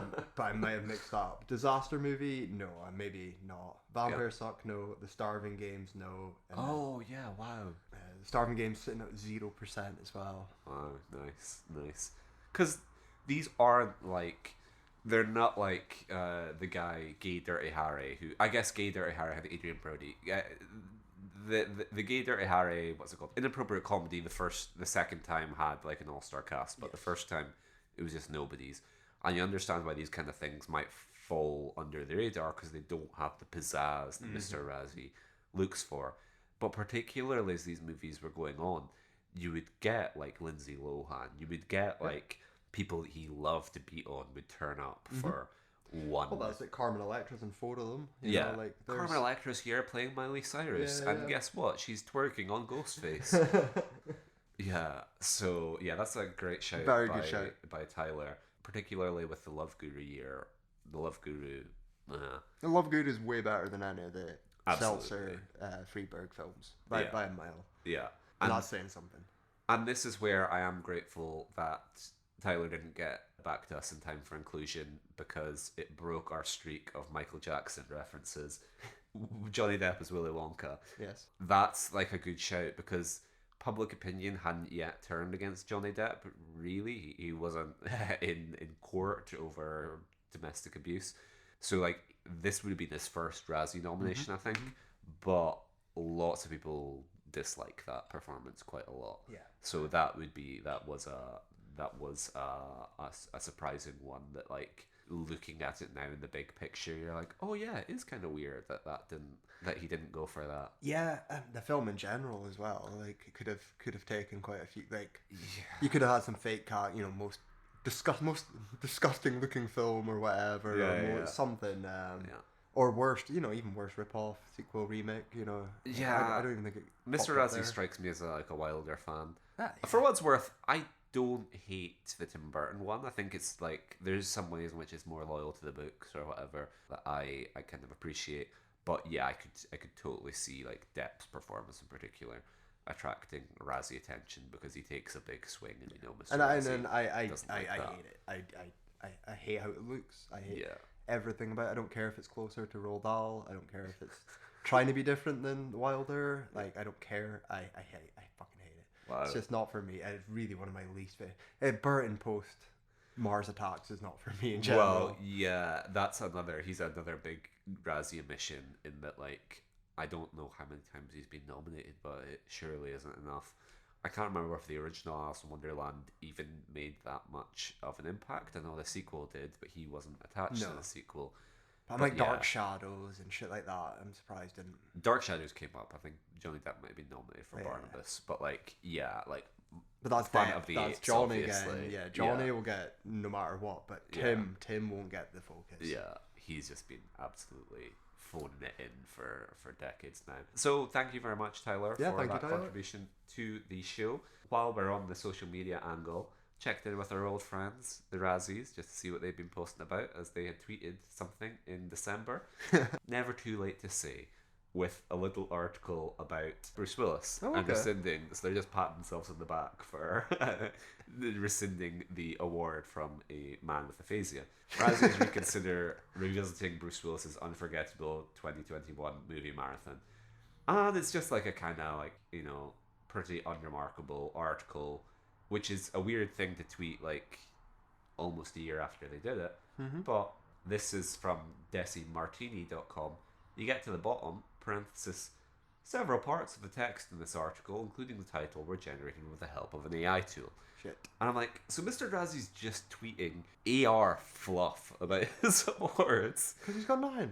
I mean, because he's also a lazy fucking hack. He could. I would love for Mr. Razzie to be sort of like, this is the time to be reflective on your past and think about like, why did I pick this? Why did I pick Howard the Duck? I'm going to talk about it. How much I fucking hate it. Like, explain yourself. Hindsight, a bit of have a little trip down memory lane. I'd be. Let's reconsider them. But instead, it's just like an AI-generated press release, essentially. Yeah. And I don't know. In the wake of the title being written by AI, I had a bit of a look, and I was like, Razzies reconsider revisiting Bruce Willis's unforgettable movie marathon. unforgettable seems like a poor choice of word for a man who is suffering from dementia and experiencing like a degenerative brain condition, which it's the last core memory he ever has is his 2021 movie. Yeah, exactly. Like all the reports about him being like confused on set and not really knowing where he is. Like, well, it is very much forgettable because I doubt Bruce Willis has any memories of making any of those films. So yeah, something that if written by human, I think would be a little too cruel for the Razzies, but like because they've got this shock jock AI. Howard Sternball. We've trained this AI on hundreds of hours of Opie and Anthony. So it also made me look at the tweet a little closer, and I was like, oh, last edited. Oh, and I was like, Mr. Razzie, of course Mr. Razzie's a Twitter Blue subscriber. Yes. Never has there been a more Twitter Blue subscriber in existence. Oh. So, yeah, that just kind of made me made me laugh. And then something which I meant to read you from the first half of the show.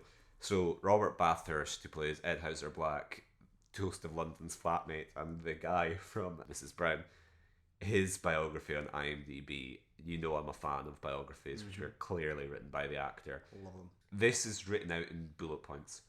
Born West Africa. Lived in Ireland, age 3 to 9. Convent school, Leiden First Confession, age 6. Sent to satisfactorily brutal boarding school in County Meath. Age 9, moved to England. Monster school till 18. Still dodging confession. Age 13, decided he wanted to be an actor. Didn't own up to this until he was 25. University at Cambridge. Footlights. Law school in London. Toured Australia. Footlights review. Bottom the musical. A year off in Noises at the Savoy Theatre.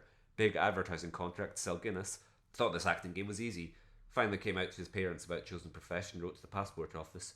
Huldah Spears had one line at the National Theatre in Francis de la Tour's St. John, which, that is a toast line. Yeah, yes. Hard times to you lately. Well, you know the toast. Huldah Spears had one line at the National. I thought this acting game was not what it was a year ago. Married Victoria Threlfall, a painter. Honeymoon in Central America, Salmonella. Lost 2 stone in Guatemala. That's just again toast. Like, yeah. Oh, you're looking well, Ed.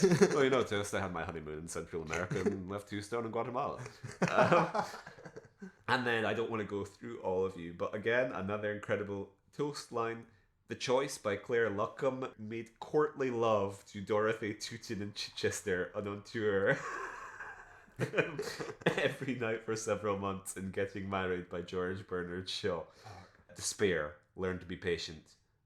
Joking apart, still fondly remembered by drunks on public transport who tell them in detail the plot of their favourite episode. Gave up appearing in TV commercials, having sold chocolate, coffee, beer, spaghetti, DIY tools, insurance, banking, newspapers, cigarettes, trains, and many others long forgotten. Now does voiceovers with no shame attached. So, yeah. No shame attached. Put that on the CV. They're capitalised. Yeah. It's a production company. No shame attached.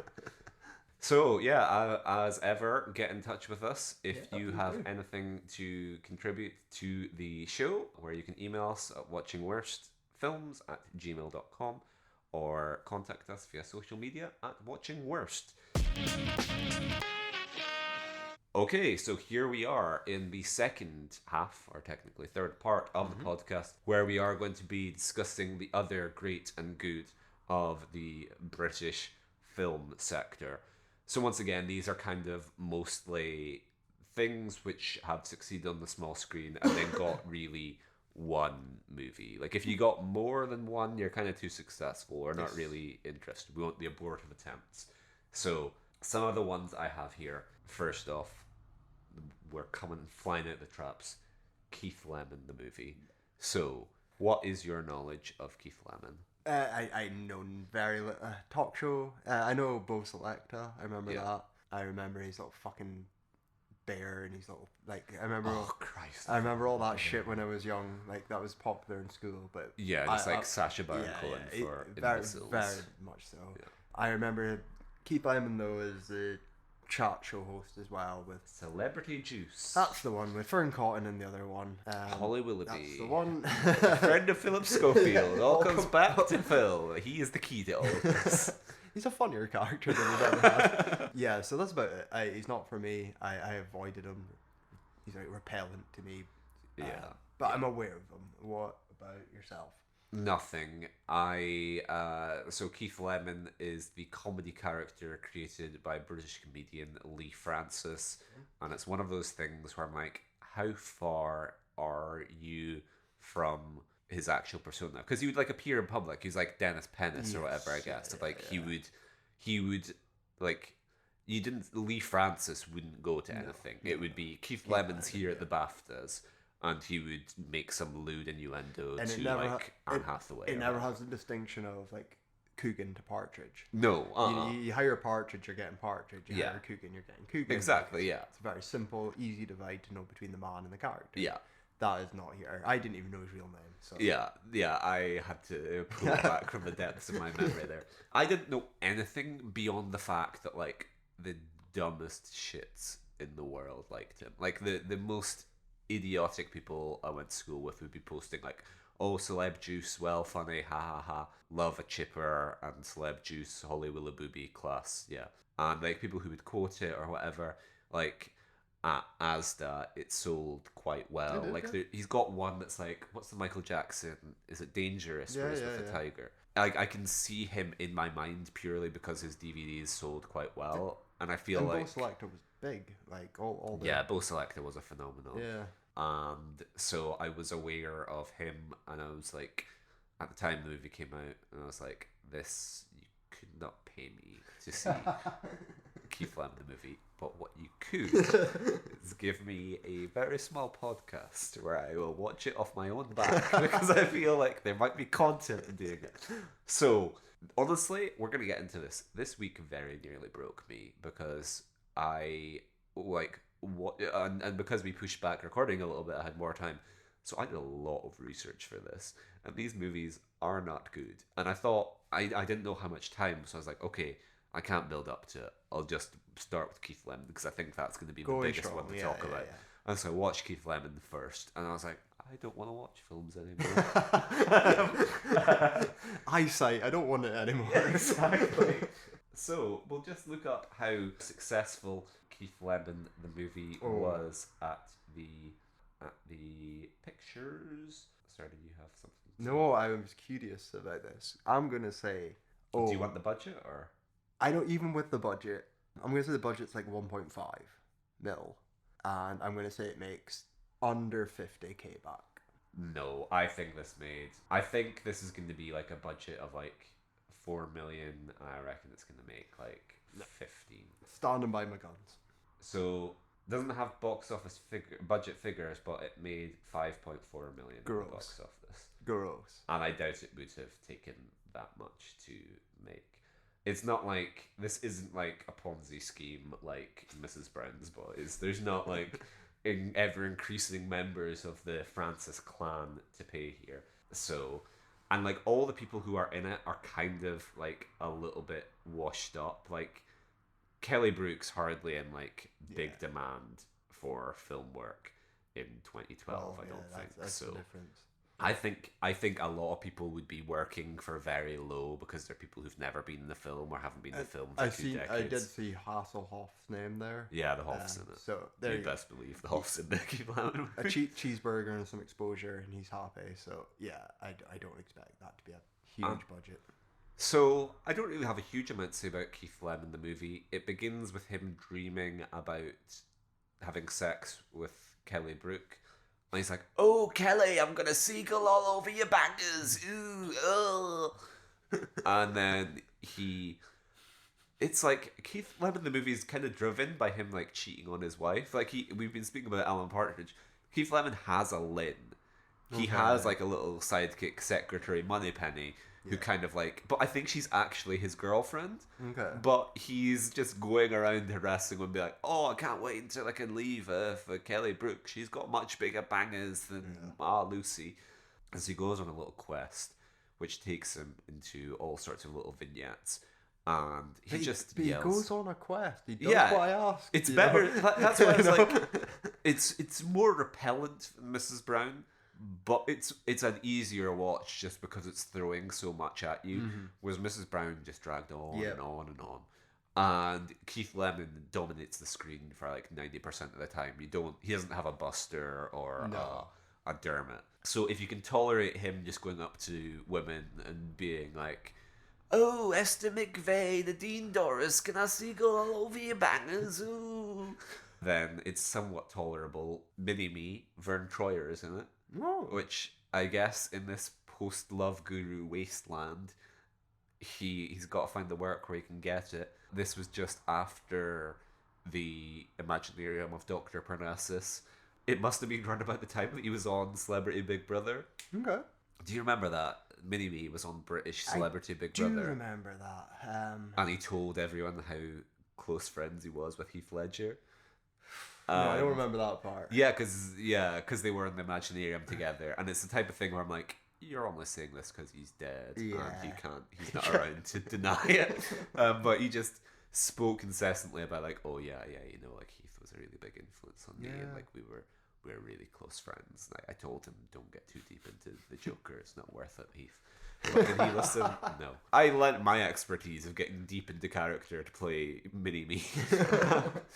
But yeah, it's an absolute field day for people being shit at playing themselves. Because not only do we have the Hoff, we get like Ronan Keating, we get Gary Barlow, we get like, because there's a recurrent bit where Keith Lemon is like, "Oh, are you Simon Pegg?" "No, I'm Ronan Keating." "Oh, are you Gary Barlow?" Yeah. "No, I said I'm Ronan Keating." "Oh, are you Ronan Keating?" "No, I said I'm Gary Barlow." Yeah. Two Spice Girls You're only going to get the people that would appear on his Celebrity Juice. Yeah. Like that. Yeah, Celebrity. Yeah. In inverted commas, yeah.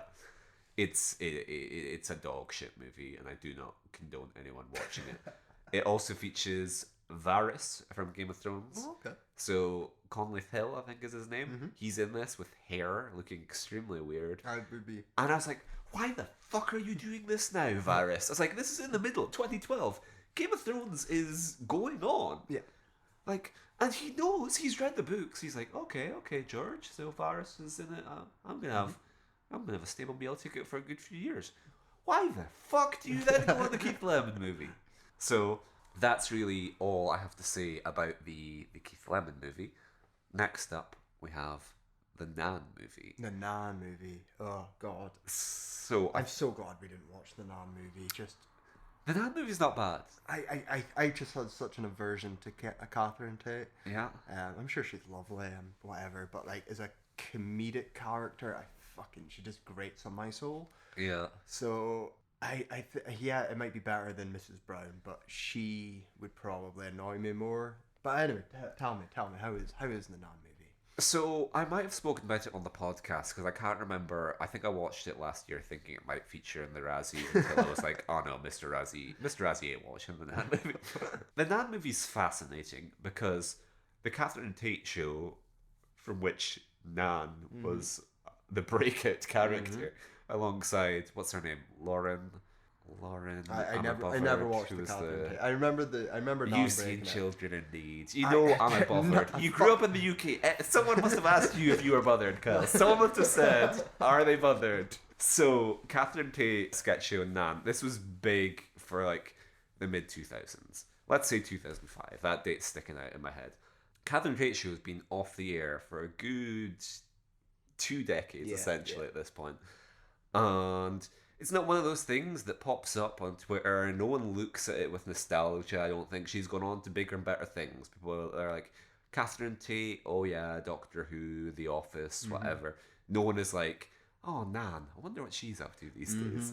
So I was like, this is truly fucking insane. This is like, imagine Mrs. Brown at its peak and then just disappearing, and 2 decades after its last Christmas special being like, hey everyone, it's time for the movie. I was like, that's what the Nan movie is. It's delivering a spin-off for a character no one has thought of. Like, what's the audience? Like, half the people won't even be alive at the time that Nan was around. But nevertheless, I watched it. And so, similar to Mrs. Brown, Nan is an Irish old woman who swears. Yep. You know what you think about Nans? They don't swear, do they? But surprise, this Nan does. And what, like, I thought, like, based off the trailers, I thought I knew what the Nan movie is. Of like Nan goes on a road trip with her grandson played by Matthew Horn, I think, and you see it like Nan's at a rave and like people love Nan or whatever. You think you know what's going to be. Well, you don't, because Nan is actually like The Godfather Part 2, where it's half a raunchy comedy, but it also flashes back to Nan's childhood in Ireland, where she's played by Catherine Tate, not in old lady makeup, and her sister is, what's she called? Is it Jen from the IT Crowd? Okay, yeah. She plays Nan's sister. And that section of the movie is devoid of jokes. Like, it's like a complete, like, it's so weird just watching Nan turn from a regular human being into, like foul caricature. And it's so fucking weird. And I had a theory, which was, I told this to a lot of people when I heard about it. It's like, I have a theory that David Tennant is going to be in the Nan movie. I was like, you know what?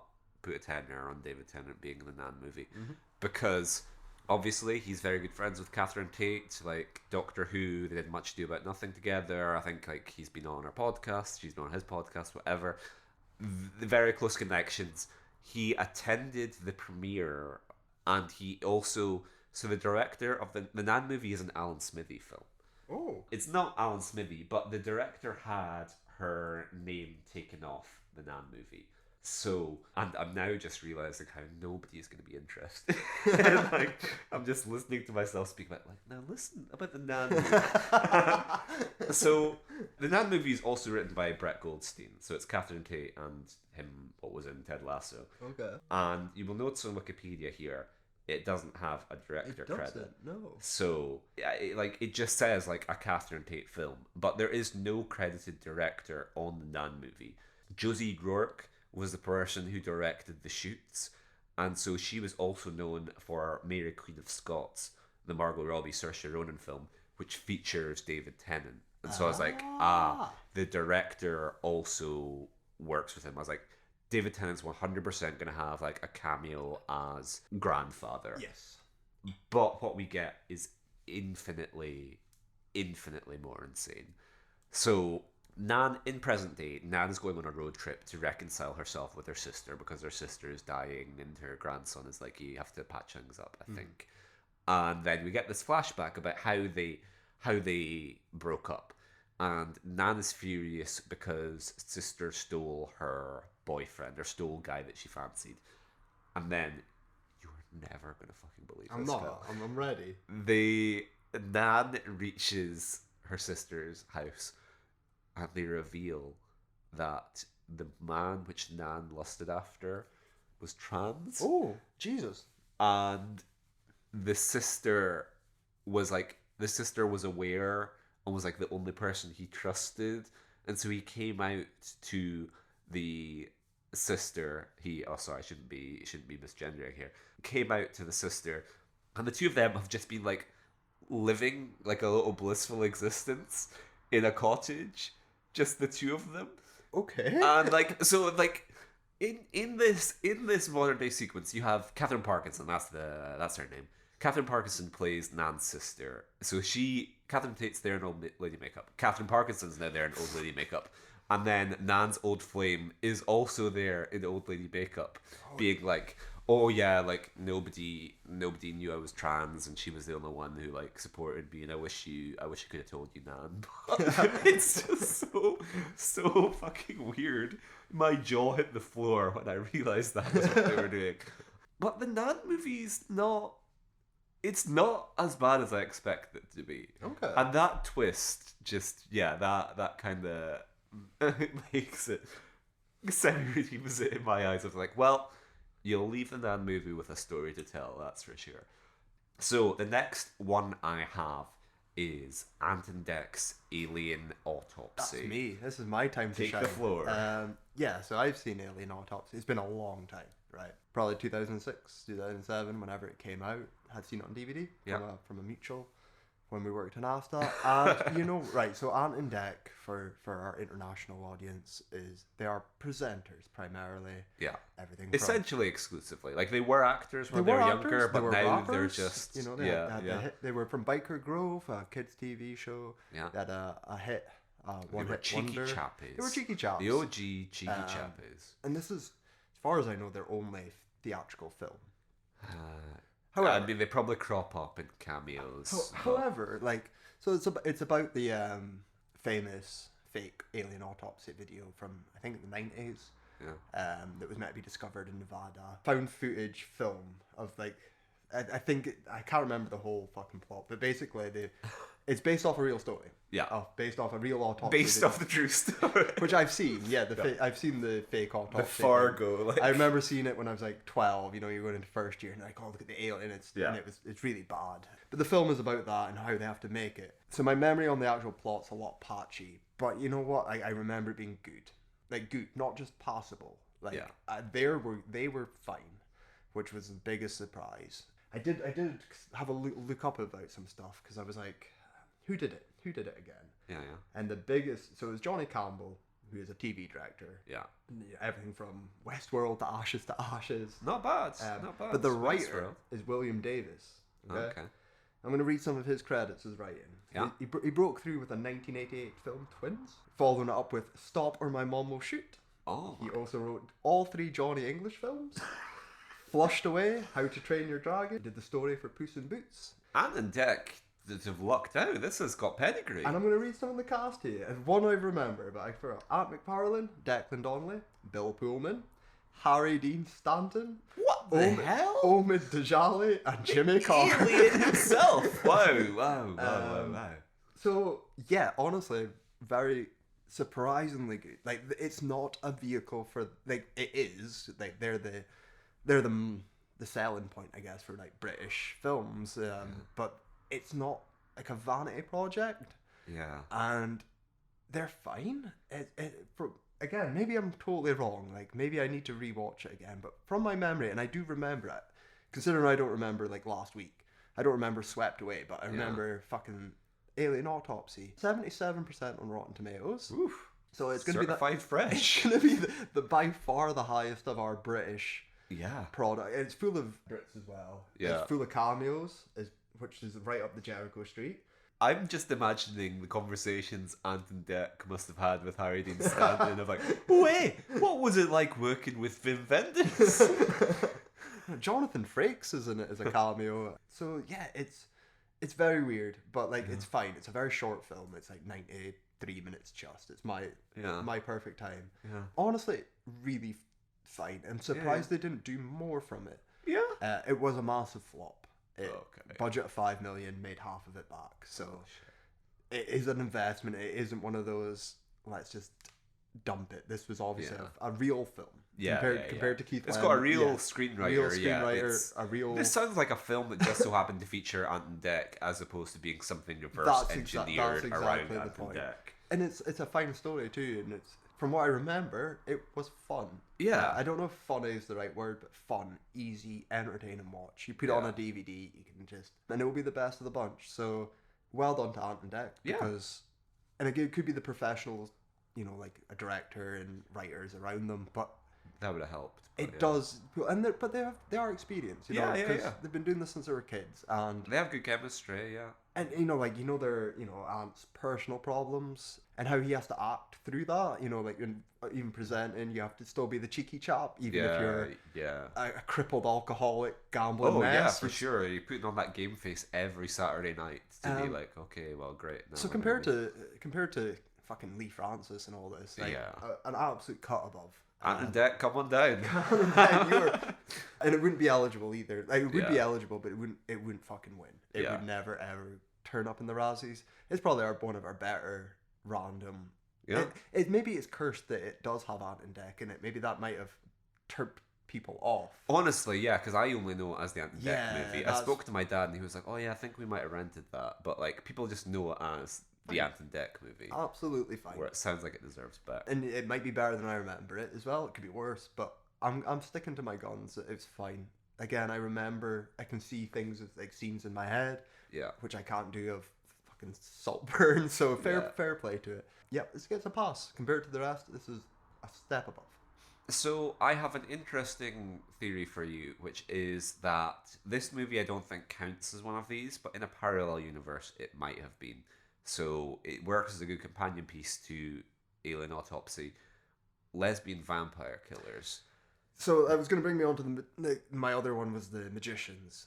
Oh, of course. Which is yeah, very yeah. similar in time period. It's before Vampire Killers too. Yeah, yeah. And that's Mitchell and Webb. Yeah. And that, David Mitchell, Robert Webb, you would know them from Peep Show or Mitchell and Webb, Luke, or yeah. various things. Number One. And I'm a big fan of both Peep Show and their sketches. Yeah, yeah. So I did see The Magicians, and it's the opposite because you're not playing to their strengths. Yeah. You're putting them in a generic film, which Yeah. is not going to work. You should have let them run riot and made Yeah. a Mitchell and Webb film. You know, Yeah, like yeah. give them their vehicle. The Magicians is Jeremy, are you sawing a woman in half? Give me a break, Mark. You never let me follow my dreams. And yeah, like there was bits that's a bad Alien Autopsy is better than The Magicians, and I think there's a reason that comedic duo don't become recurrent, Condemned to a future of being on panel shows. pretty much. And I haven't seen Horny Lady Vampire Killers or whatever the fuck it's called, which is probably the third. That's a natural progression of the duos. So, Lesbian Vampire Killers stars James Corden and the other one from Gavin and Stacey. I think it's Matthew Horn, isn't it? Matthew Isn't Horn, that? yeah. So, the two of them play vampire killers, homophobic vampire killers. We're not interested in killing any straight vampires, but if they're lesbians, of course. So, I think in a world in which James Corden doesn't become like a Hollywood megastar, one of the most hated men on the face of the planet, this is just seen as like a weird little oddity of like, oh, do you remember when the Gavin and Stacey guys made a movie? Yeah, that was shit, wasn't it? Why didn't they just make a Gavin and Stacey movie? Why did they kill vampires? But because Matthew Horn is kind of like kicked around, I guess, but because James Corden has moved on beyond this, it's now just seen as like an oddity as opposed to the thing which defines them as like a rare foray into cinema, which didn't work. Yeah. It's crap. It was free on the iTunes store one year, and so I got it, and a friend had recommended it of like, oh yeah, like it's really funny. There's like a bit where they say like, oh, and they kicked her fucking head off the twat. And I watched it and I was like, yeah, why was that? Meant to be funny? I couldn't think of anything, and even its fucking title pisses me off. Like, I know. It's just, it's so fucking, it's lazy. Like, that's the problem. You know, when you're going from Alien Autopsy, which has genuine inherent like passion, to The Magicians, which I'd say is a miss. You know, like you're trying something different, but you've missed and you failed. This is just fucking. We're gonna get in based on the title alone. Yeah. As you know, you see all these. Maybe it's a front runner for those Pride and Prejudice and zombies. Sort of, true. You know, yeah. all these we're just gonna Abraham Lincoln, Vampire Hunter, or whatever, Zombie Killer. All these ones come after it. You're selling the title. Yeah. And the actual film doesn't matter really, as long as I get a title and I can put it in a poster and someone will go see it. Yeah, so it wasn't written by either of them, which was probably good for their reputation. It premiered at South by Southwest. So yeah, back on track now with our next film, which was the Harry Hill movie. So which I haven't seen. I fond memories of Harry Hill growing up. Yeah. So Harry Hill, for international listeners, he's a British comedian who is bald and with a big collar, glasses. He's like he's a comedian that works better as a presenter in terms of like the cat. He's like he reminds me of like a Tommy Cooper or something from like a bygone period. I see him as like a human Mr. Blobby of just like he's just something. Well, that's a bygone period though. Yeah. Mr. Blobby isn't hosting chat shows in 2012, is he? Mr. Blobby. Mr. Blobby harassing people, touching them without their consent. He feels like he belongs in a pre-Michael Barrymore world. Yeah. Like I think Harry Hill's funny when you're a kid because he's like an anarchic, wild figure who does things that adults shouldn't. And I'm not going And to say not I'm not Jimmy saying Savile way, I'm but- not saying I'm a big fan and he's hilarious, but his energy is great for what he hosts. Yeah, exactly. Yeah, so you would host like kind of like you've been like Harry Hill TV Burp was just like him showing funny videos, wasn't it? And it was very Family Guy of like his catchphrase of like, oh well, there's only one way to settle this fight. So Harry Hill was again just like a weird presence who no one looks at him and is like, that's the guy to carry a film.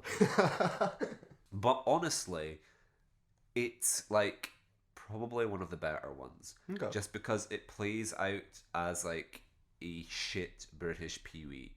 So yeah, I can see that. Yeah, he has that kind can of like see that. child in man's body, annoying, kind of like weird energy to him.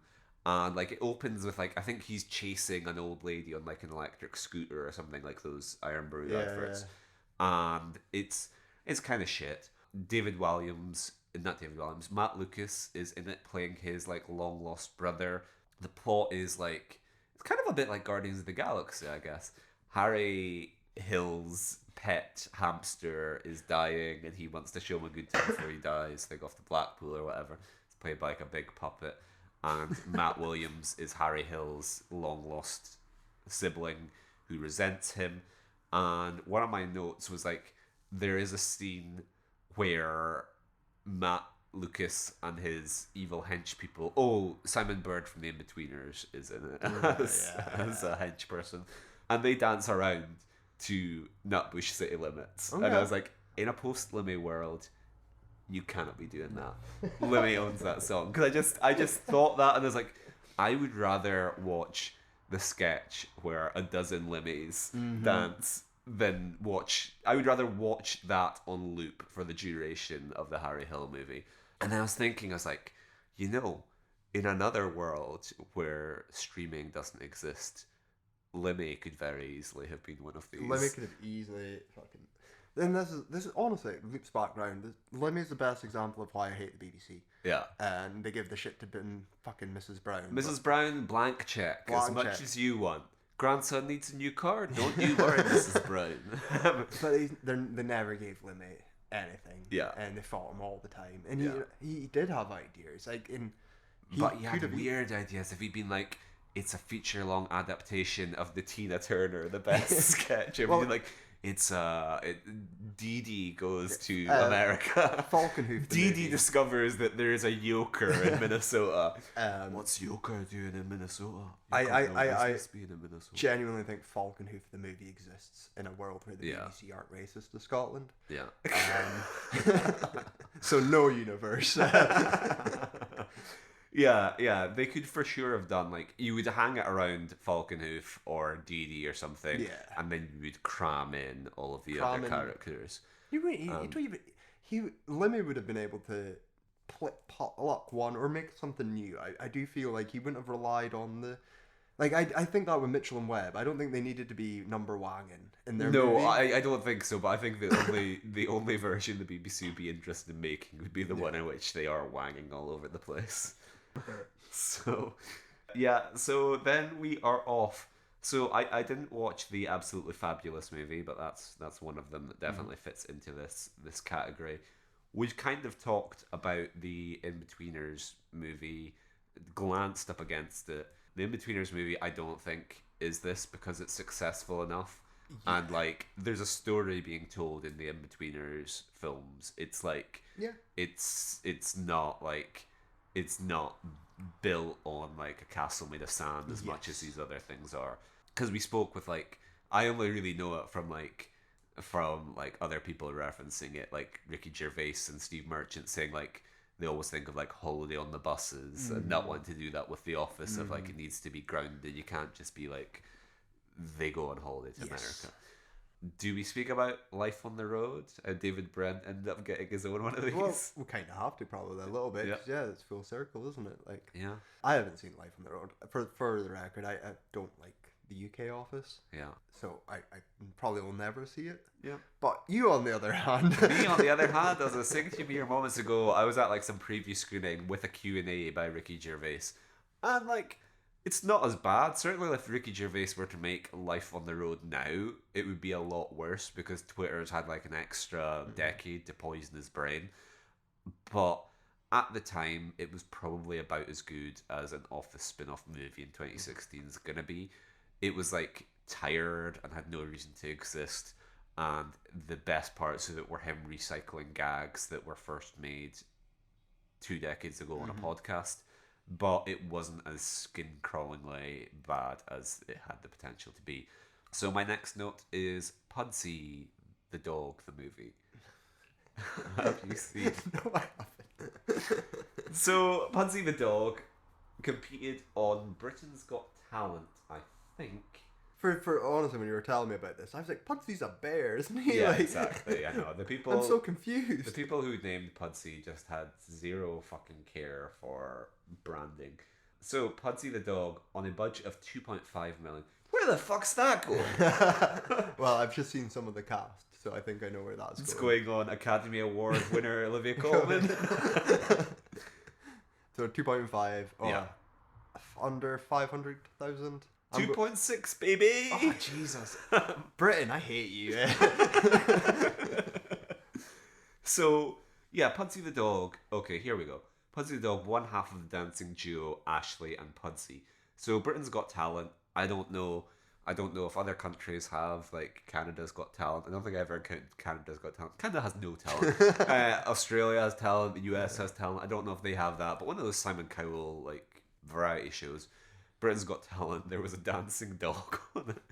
And then Simon Cowell was like, you, the trainer, you've got nothing. But the dog, I foresee a great future for you, Master Pudsey. And so they then made a spin-off for the dog where, honestly, like it's real uncanny valley of like they've animated the mouth. Oh, no. And so Pudsey is voiced by alleged sex criminal David Williams. And he's doing a kind of like, hello, I'm Pudsey. Where I'm like, he's not, like, if you got a really good voice actor, then it would be good. He's not phoning it in. If you could either get an actor who just does their regular voice, or you could get a voice actor who does a really good job. And David Williams falls right in between and just does this horrible, I'm going to sniff your groin. Hello, I'm Pudsey. I can do this and get away with it because I'm a dog. Ha ha ha. So it's dreadful. The funniest part of it in the Wikipedia page you have opened is the plot section, which is empty.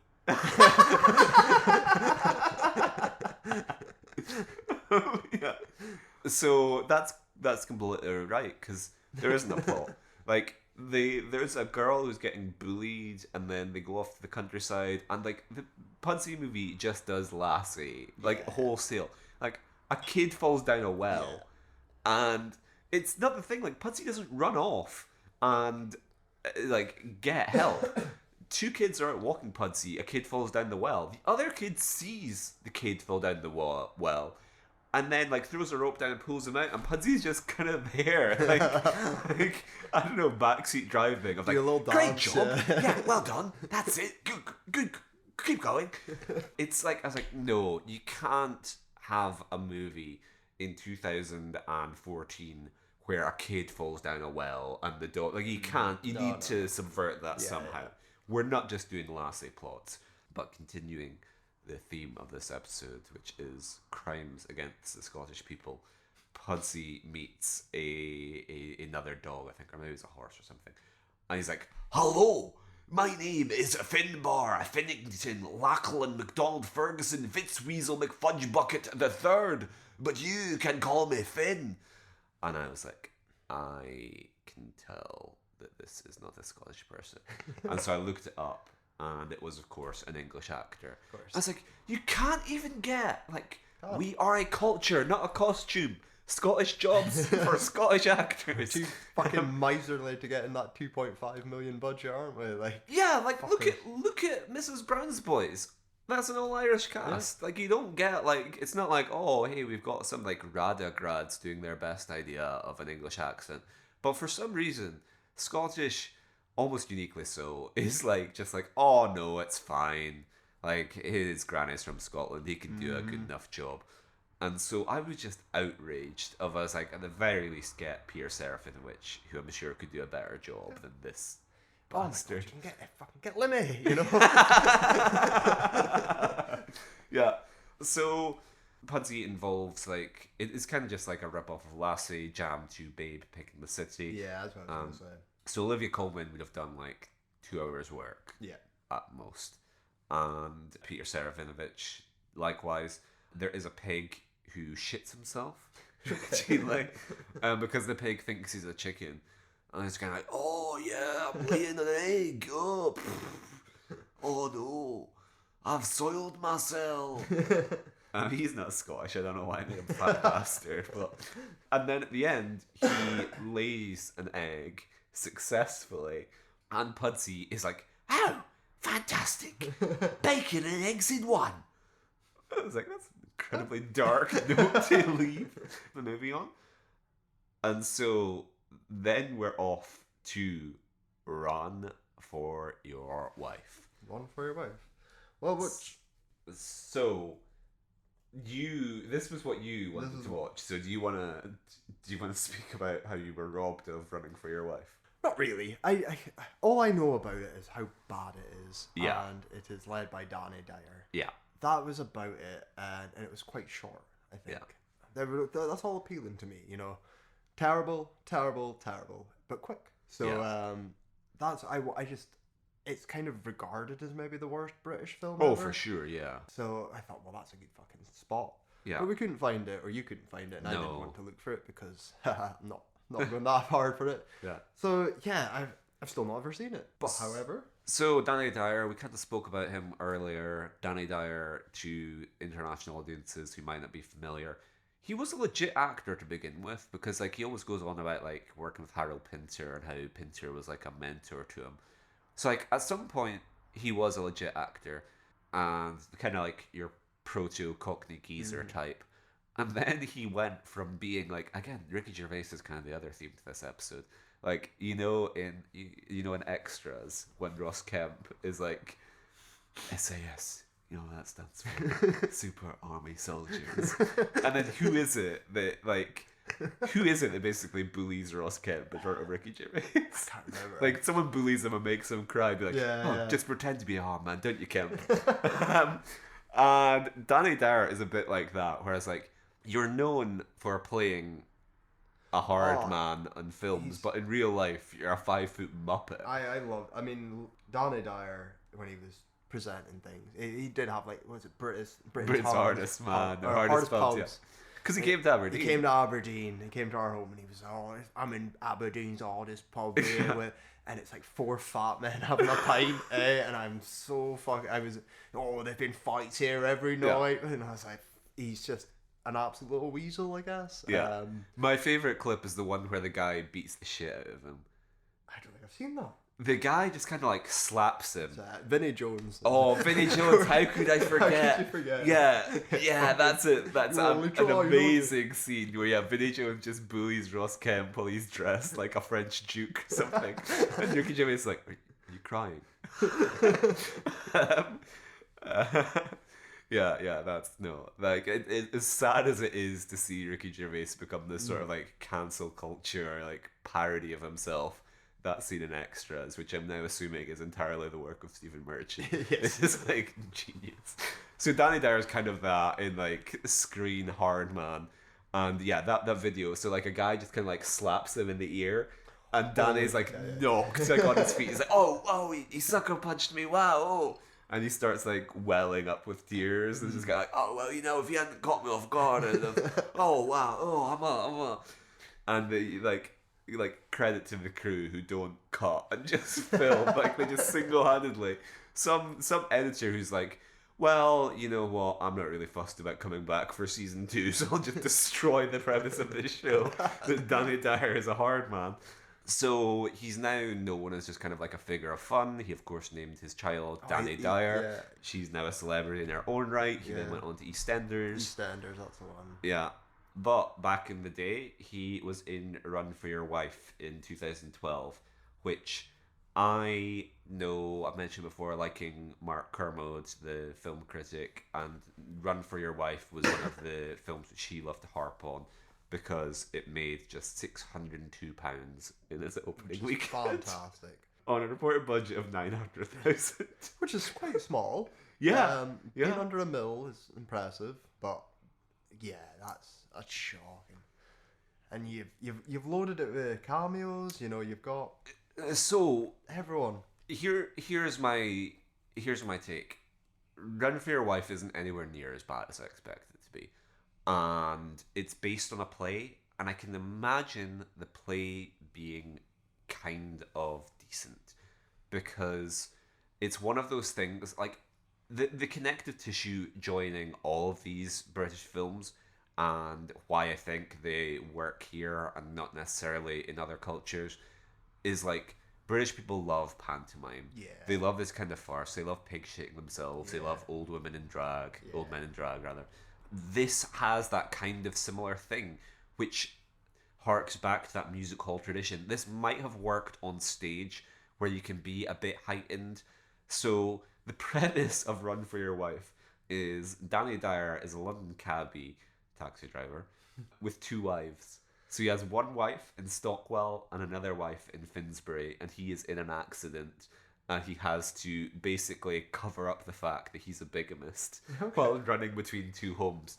So it's like that Futurama episode where he's like, Fry ends up pretending to date both Amy and Leela, and he's running between the two both going, da-da-da-da-da, da-da-da-da-da. So I could imagine that working perfectly well on stage. Probably when you have a better comedic performer than Danny Dyer, that sort of like, oh god, I need to be in two places at once, that frazzled, like the Safdie brothers could make an amazing Run for Your Wife. Yeah. Just Adam Sandler hightailing it across town, being like, oh shit, I need to, oh god, Julia Fox is gonna miss me, and I need to be with Adele Dazeem. Fuck. So Run for Your Wife, I expect just to be a complete disaster, and it isn't that. It's merely shit. Fair. Neil Morrissey is also in it as Danny Dyer's best friend. Neil Morrissey, another British figure who was the voice of a ton of stuff on Bob the Builder and was just kind of like, yeah. The two wives in question, Denise Van Outen, who was predominantly known as a TV presenter, and Sarah Harding, who was from Girls Aloud, the late Sarah Harding, R.I.P. And then, so because it had this like good sort of lineage as a theatrical production, they stacked it with all kinds of cameos. So not only do we get Christopher Biggins, we get Russ Abbott, Robin Asquith, Richard Bryars, Tom Conti, Einstein himself, Oppenheimer's Tom Conti, Jeffrey Davis, Judi Dench, Les Dennis, Noel Edmonds, Rolf Harris, forgot about him, Vernon Richard. Kay, Maureen Lipman. It's all of Operation Putri here, isn't it? Yeah. Bill Pertwee, Cliff Richard, Andrew Sachs. I'd like to apologise for these terrible attacks. Andrew Sachs, Prunella Scales, and then so it has a kind of incredible cast. I don't think it's that bad. Okay. Like it's not like the Keith Lemon movie's worse. Yes. It's funny because it earned £602 that's over its the opening punchline. weekend. Yeah, that's the but punchline. it's not as dreadful as that would lead you to believe. And then the next film I had, Sex Lives of the Potato Man, which is also held up as being one of the worst, those. So have you seen Sex Lives of the Potato Man? As I said to you before, I have seen Mike Bassett, England Manager, which is another hated film, which is fun and funny. And I kind of maybe mixed them up in my head for some reason. I don't know. Yeah. But, yeah, I'm not anti-Johnny Vegas. Yeah, so again, for people who aren't from the UK, the United Kingdom, which is the majority of listeners, is a good thing we're ending this because we're going to absolutely have alienated every person who listens to this podcast. This was a movie starring Johnny Vegas, who is a comedian. He's a comedian. At the time, I only knew him as the PG Tips guy. Well, what year is So this? he's from a commercial in which he has a monkey and he says, "Monkey!" a lot. He's also well known for the 2012 release Mr. Stink. well known. Starring Johnny Vegas and Pudsey the dog. Oh, wow. But Vegas at this time would have been Benidorm, probably. Okay, yeah. And various sitcoms and things that he pops up in, as well as being the eternal guest on talk shows. Yeah. But yeah, I'm not anti-Vegas as a lot of people is. Yeah. I don't particularly find him funny, but I'm not opposed to him. Yeah. So yeah, take it away. So, Johnny Vegas and Gareth from The Office are potato men, in that they're potato delivery men, and this film follows their sex lives. It's kind of like a... So this was made in 2004. This is kind of like a sub-Tarantino, sub-Kevin Smith film, where it's just like two guys with a boring job walking around saying quirky dialogue to each other. You could tell the writer was sucking their own dick, being like, oh man, that monologue is so funny. And like, it's just heightened reality of no one speaks like that in real life. Yes. But that said, didn't hate it, given that like it starts and intercuts with Johnny Vegas at a fish and chip shop, just like shoving chips in his face, and Mackenzie Crook having the most unenthusiastic sex imaginable. And I was like, it's kind of interesting because it looks like they each desperately want to be doing what the other is. Of Johnny Vegas is like a horn dog. He's like, oh, I wish I were having sex right now, monkey. Have you got any lady monkey friends? And Gareth is like, oh, I wish this was over so I could grab a bite to eat. And yeah, so quirky dialogue. I have a bunch of quotes here for you. Gareth says, bees and wasps invented honey. That's how they became famous. I thought honey would just treacle with bees in. And another one, not Johnny Depp, Christ. Johnny Vegas blows up at his wife, and because she tries to talk him out of going to the pub, and he's like, if I was a monkey, a male monkey, I wouldn't even be having this argument.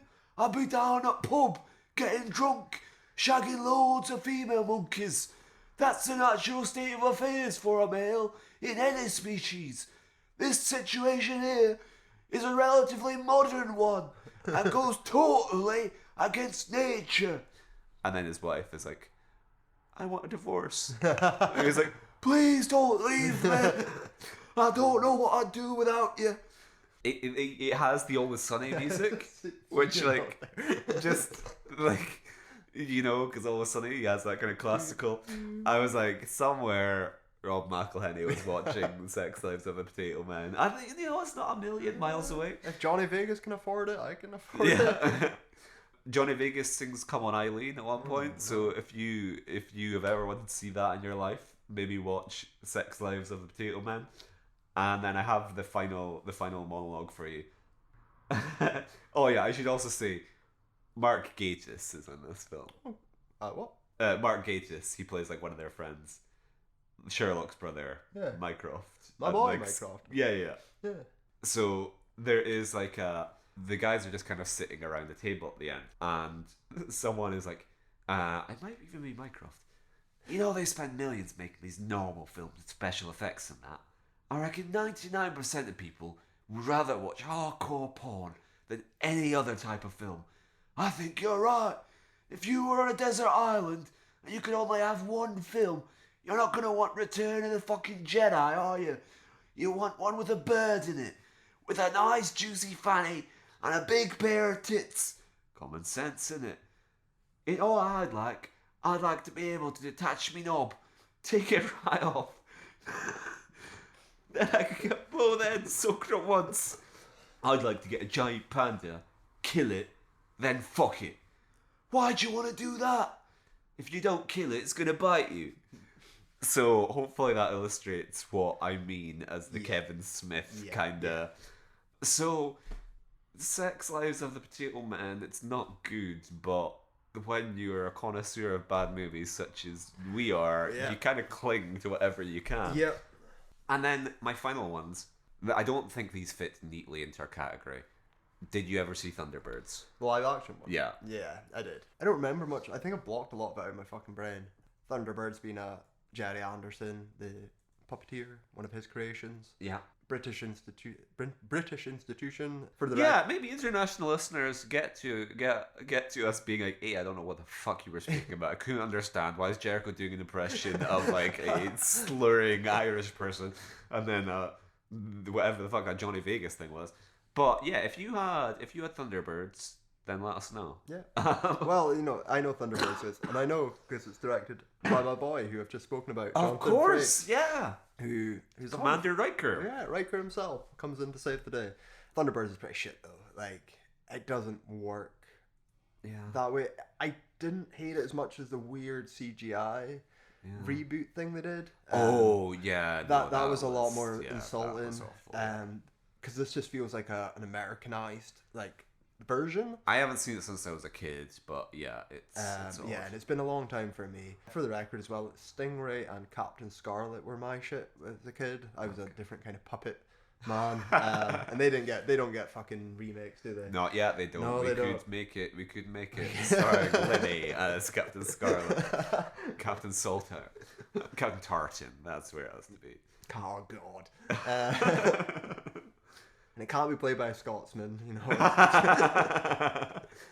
Starring Hugh Grant as Captain. Okay, so on a budget of 57 million, that's a lot of money to be thrown at Riker.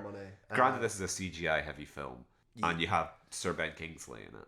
7, 8? I think it's made a profit. And music by Hans Zimmer. Yeah, I think it's made a profit. 28.3. Oh fuck me! I take it back. Number 1, take it to the brink. Oh well.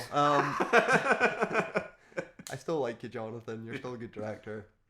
Yeah. So then I also have Storm Rider. Did you ever watch Storm Rider? I don't know what that is. What's Storm Rider? So Storm Rider, a little bit before Charlie Higson wrote his Young Bond books, Storm Rider was a book about a child spy, written by Anthony Horowitz, and they made a movie of that, and it has one of the weirdest casts of all time. Oh, Stormbreaker. Sorry. Do you know what Stormbreaker is? Not Stormbringer. Not the Kevin Sorbo movie. And now that you said Stormbreaker, I can see the child. You've seen the sad stuff. Yeah. So this ended up being like, it's 50% like bad British movie and 50% like big budget American thing. Like they've relaunched it with an Amazon Prime video series, but in the original one, okay, no, maybe this isn't it at all. Anyway, it has Jimmy Carr. That was just I just thought I was like, oh, they made a film with Jimmy Carr. But yeah, looking at this all-star cast: Robbie Coltrane, Ewan McGregor, Andy Serkis, Stephen Fry, Bill Nighy, Mickey Rourke, Alicia Silverstone. Yeah, that's a hell of a cast. Stacked cast. Yeah, Damian Lewis, and they just had Jimmy Carr in it for some reason. Who was he? Was he playing Q? Yeah, Anthony Horowitz. That does ring. I've got Anthony. I've got his books down here. Oh, nice. Yeah. Oh, nice. Well, yeah, because Anthony Horowitz eventually graduated to writing Big Boy Bond. Yeah. And as a Fleming fanatic, he's actually quite good at it. He's probably one of the better Continuum ones. Okay, good to know. Good to know. Well, ending on that complete damp squib I was expecting to bring this up and be like, okay, Jimmy Carr was Q, David Walliams was M, Pudsey Matt the dog Lucas is was Blofeld. Pudsey the dog was his cat. So yeah, ending on that kind of damp squib, but we hope you have enjoyed this window into British culture. Very interested in hearing feedback from international listeners, or indeed fellow Brits who are like, fellow Scots, who are like, you bastards, how dare you, that's not what this is about at all, how dare you slander our national treasure Pudsey the dog. Or indeed if you're David Walliams' lawyers and want to take issue with some of the things which we're just reporting, we're just saying allegedly. I mean, with any British celebrity, I feel like odds are they are probably some kind of horrendous sex criminal. Oh yeah. Just like it's more likely than not. It's safer to hedge your bets. Exactly. Yeah. No one's gonna take offense. You're just playing it safe. So, hope you have enjoyed listening. If you want to get in touch with us, we can be reached at watchingworstfilms@gmail.com, where you can email us or you can follow us on social media at watchingworst. And we will be back to you next week for the grand finale We've dragged things out long enough. We're bringing the podcast to its incredible conclusion, where we'll be covering the Razzie wrap-up with our definitive ranking of all of the worst films. So, I don't know, it's going to be kind of nice. It's going to be bittersweet, but yeah, nice way to wrap it up. Yeah, nice to take a skip down memory lane. It does. Get back on the our old Razzie train. friends. Yeah, like, that's nice. Yeah, taking this kind of breather, speaking about our own weird passions like Madonna and and Johnny Vegas, but we're back in what we do best. Yes. So yeah, should be a fun one. So yeah, if you want to contribute to that in any way, then get in touch, and you can join us next week for what's the tagline to "Part of a Journey is the ending." Avengers Endgame. There you go. Join us next week for that. See you then, guys. Thank you.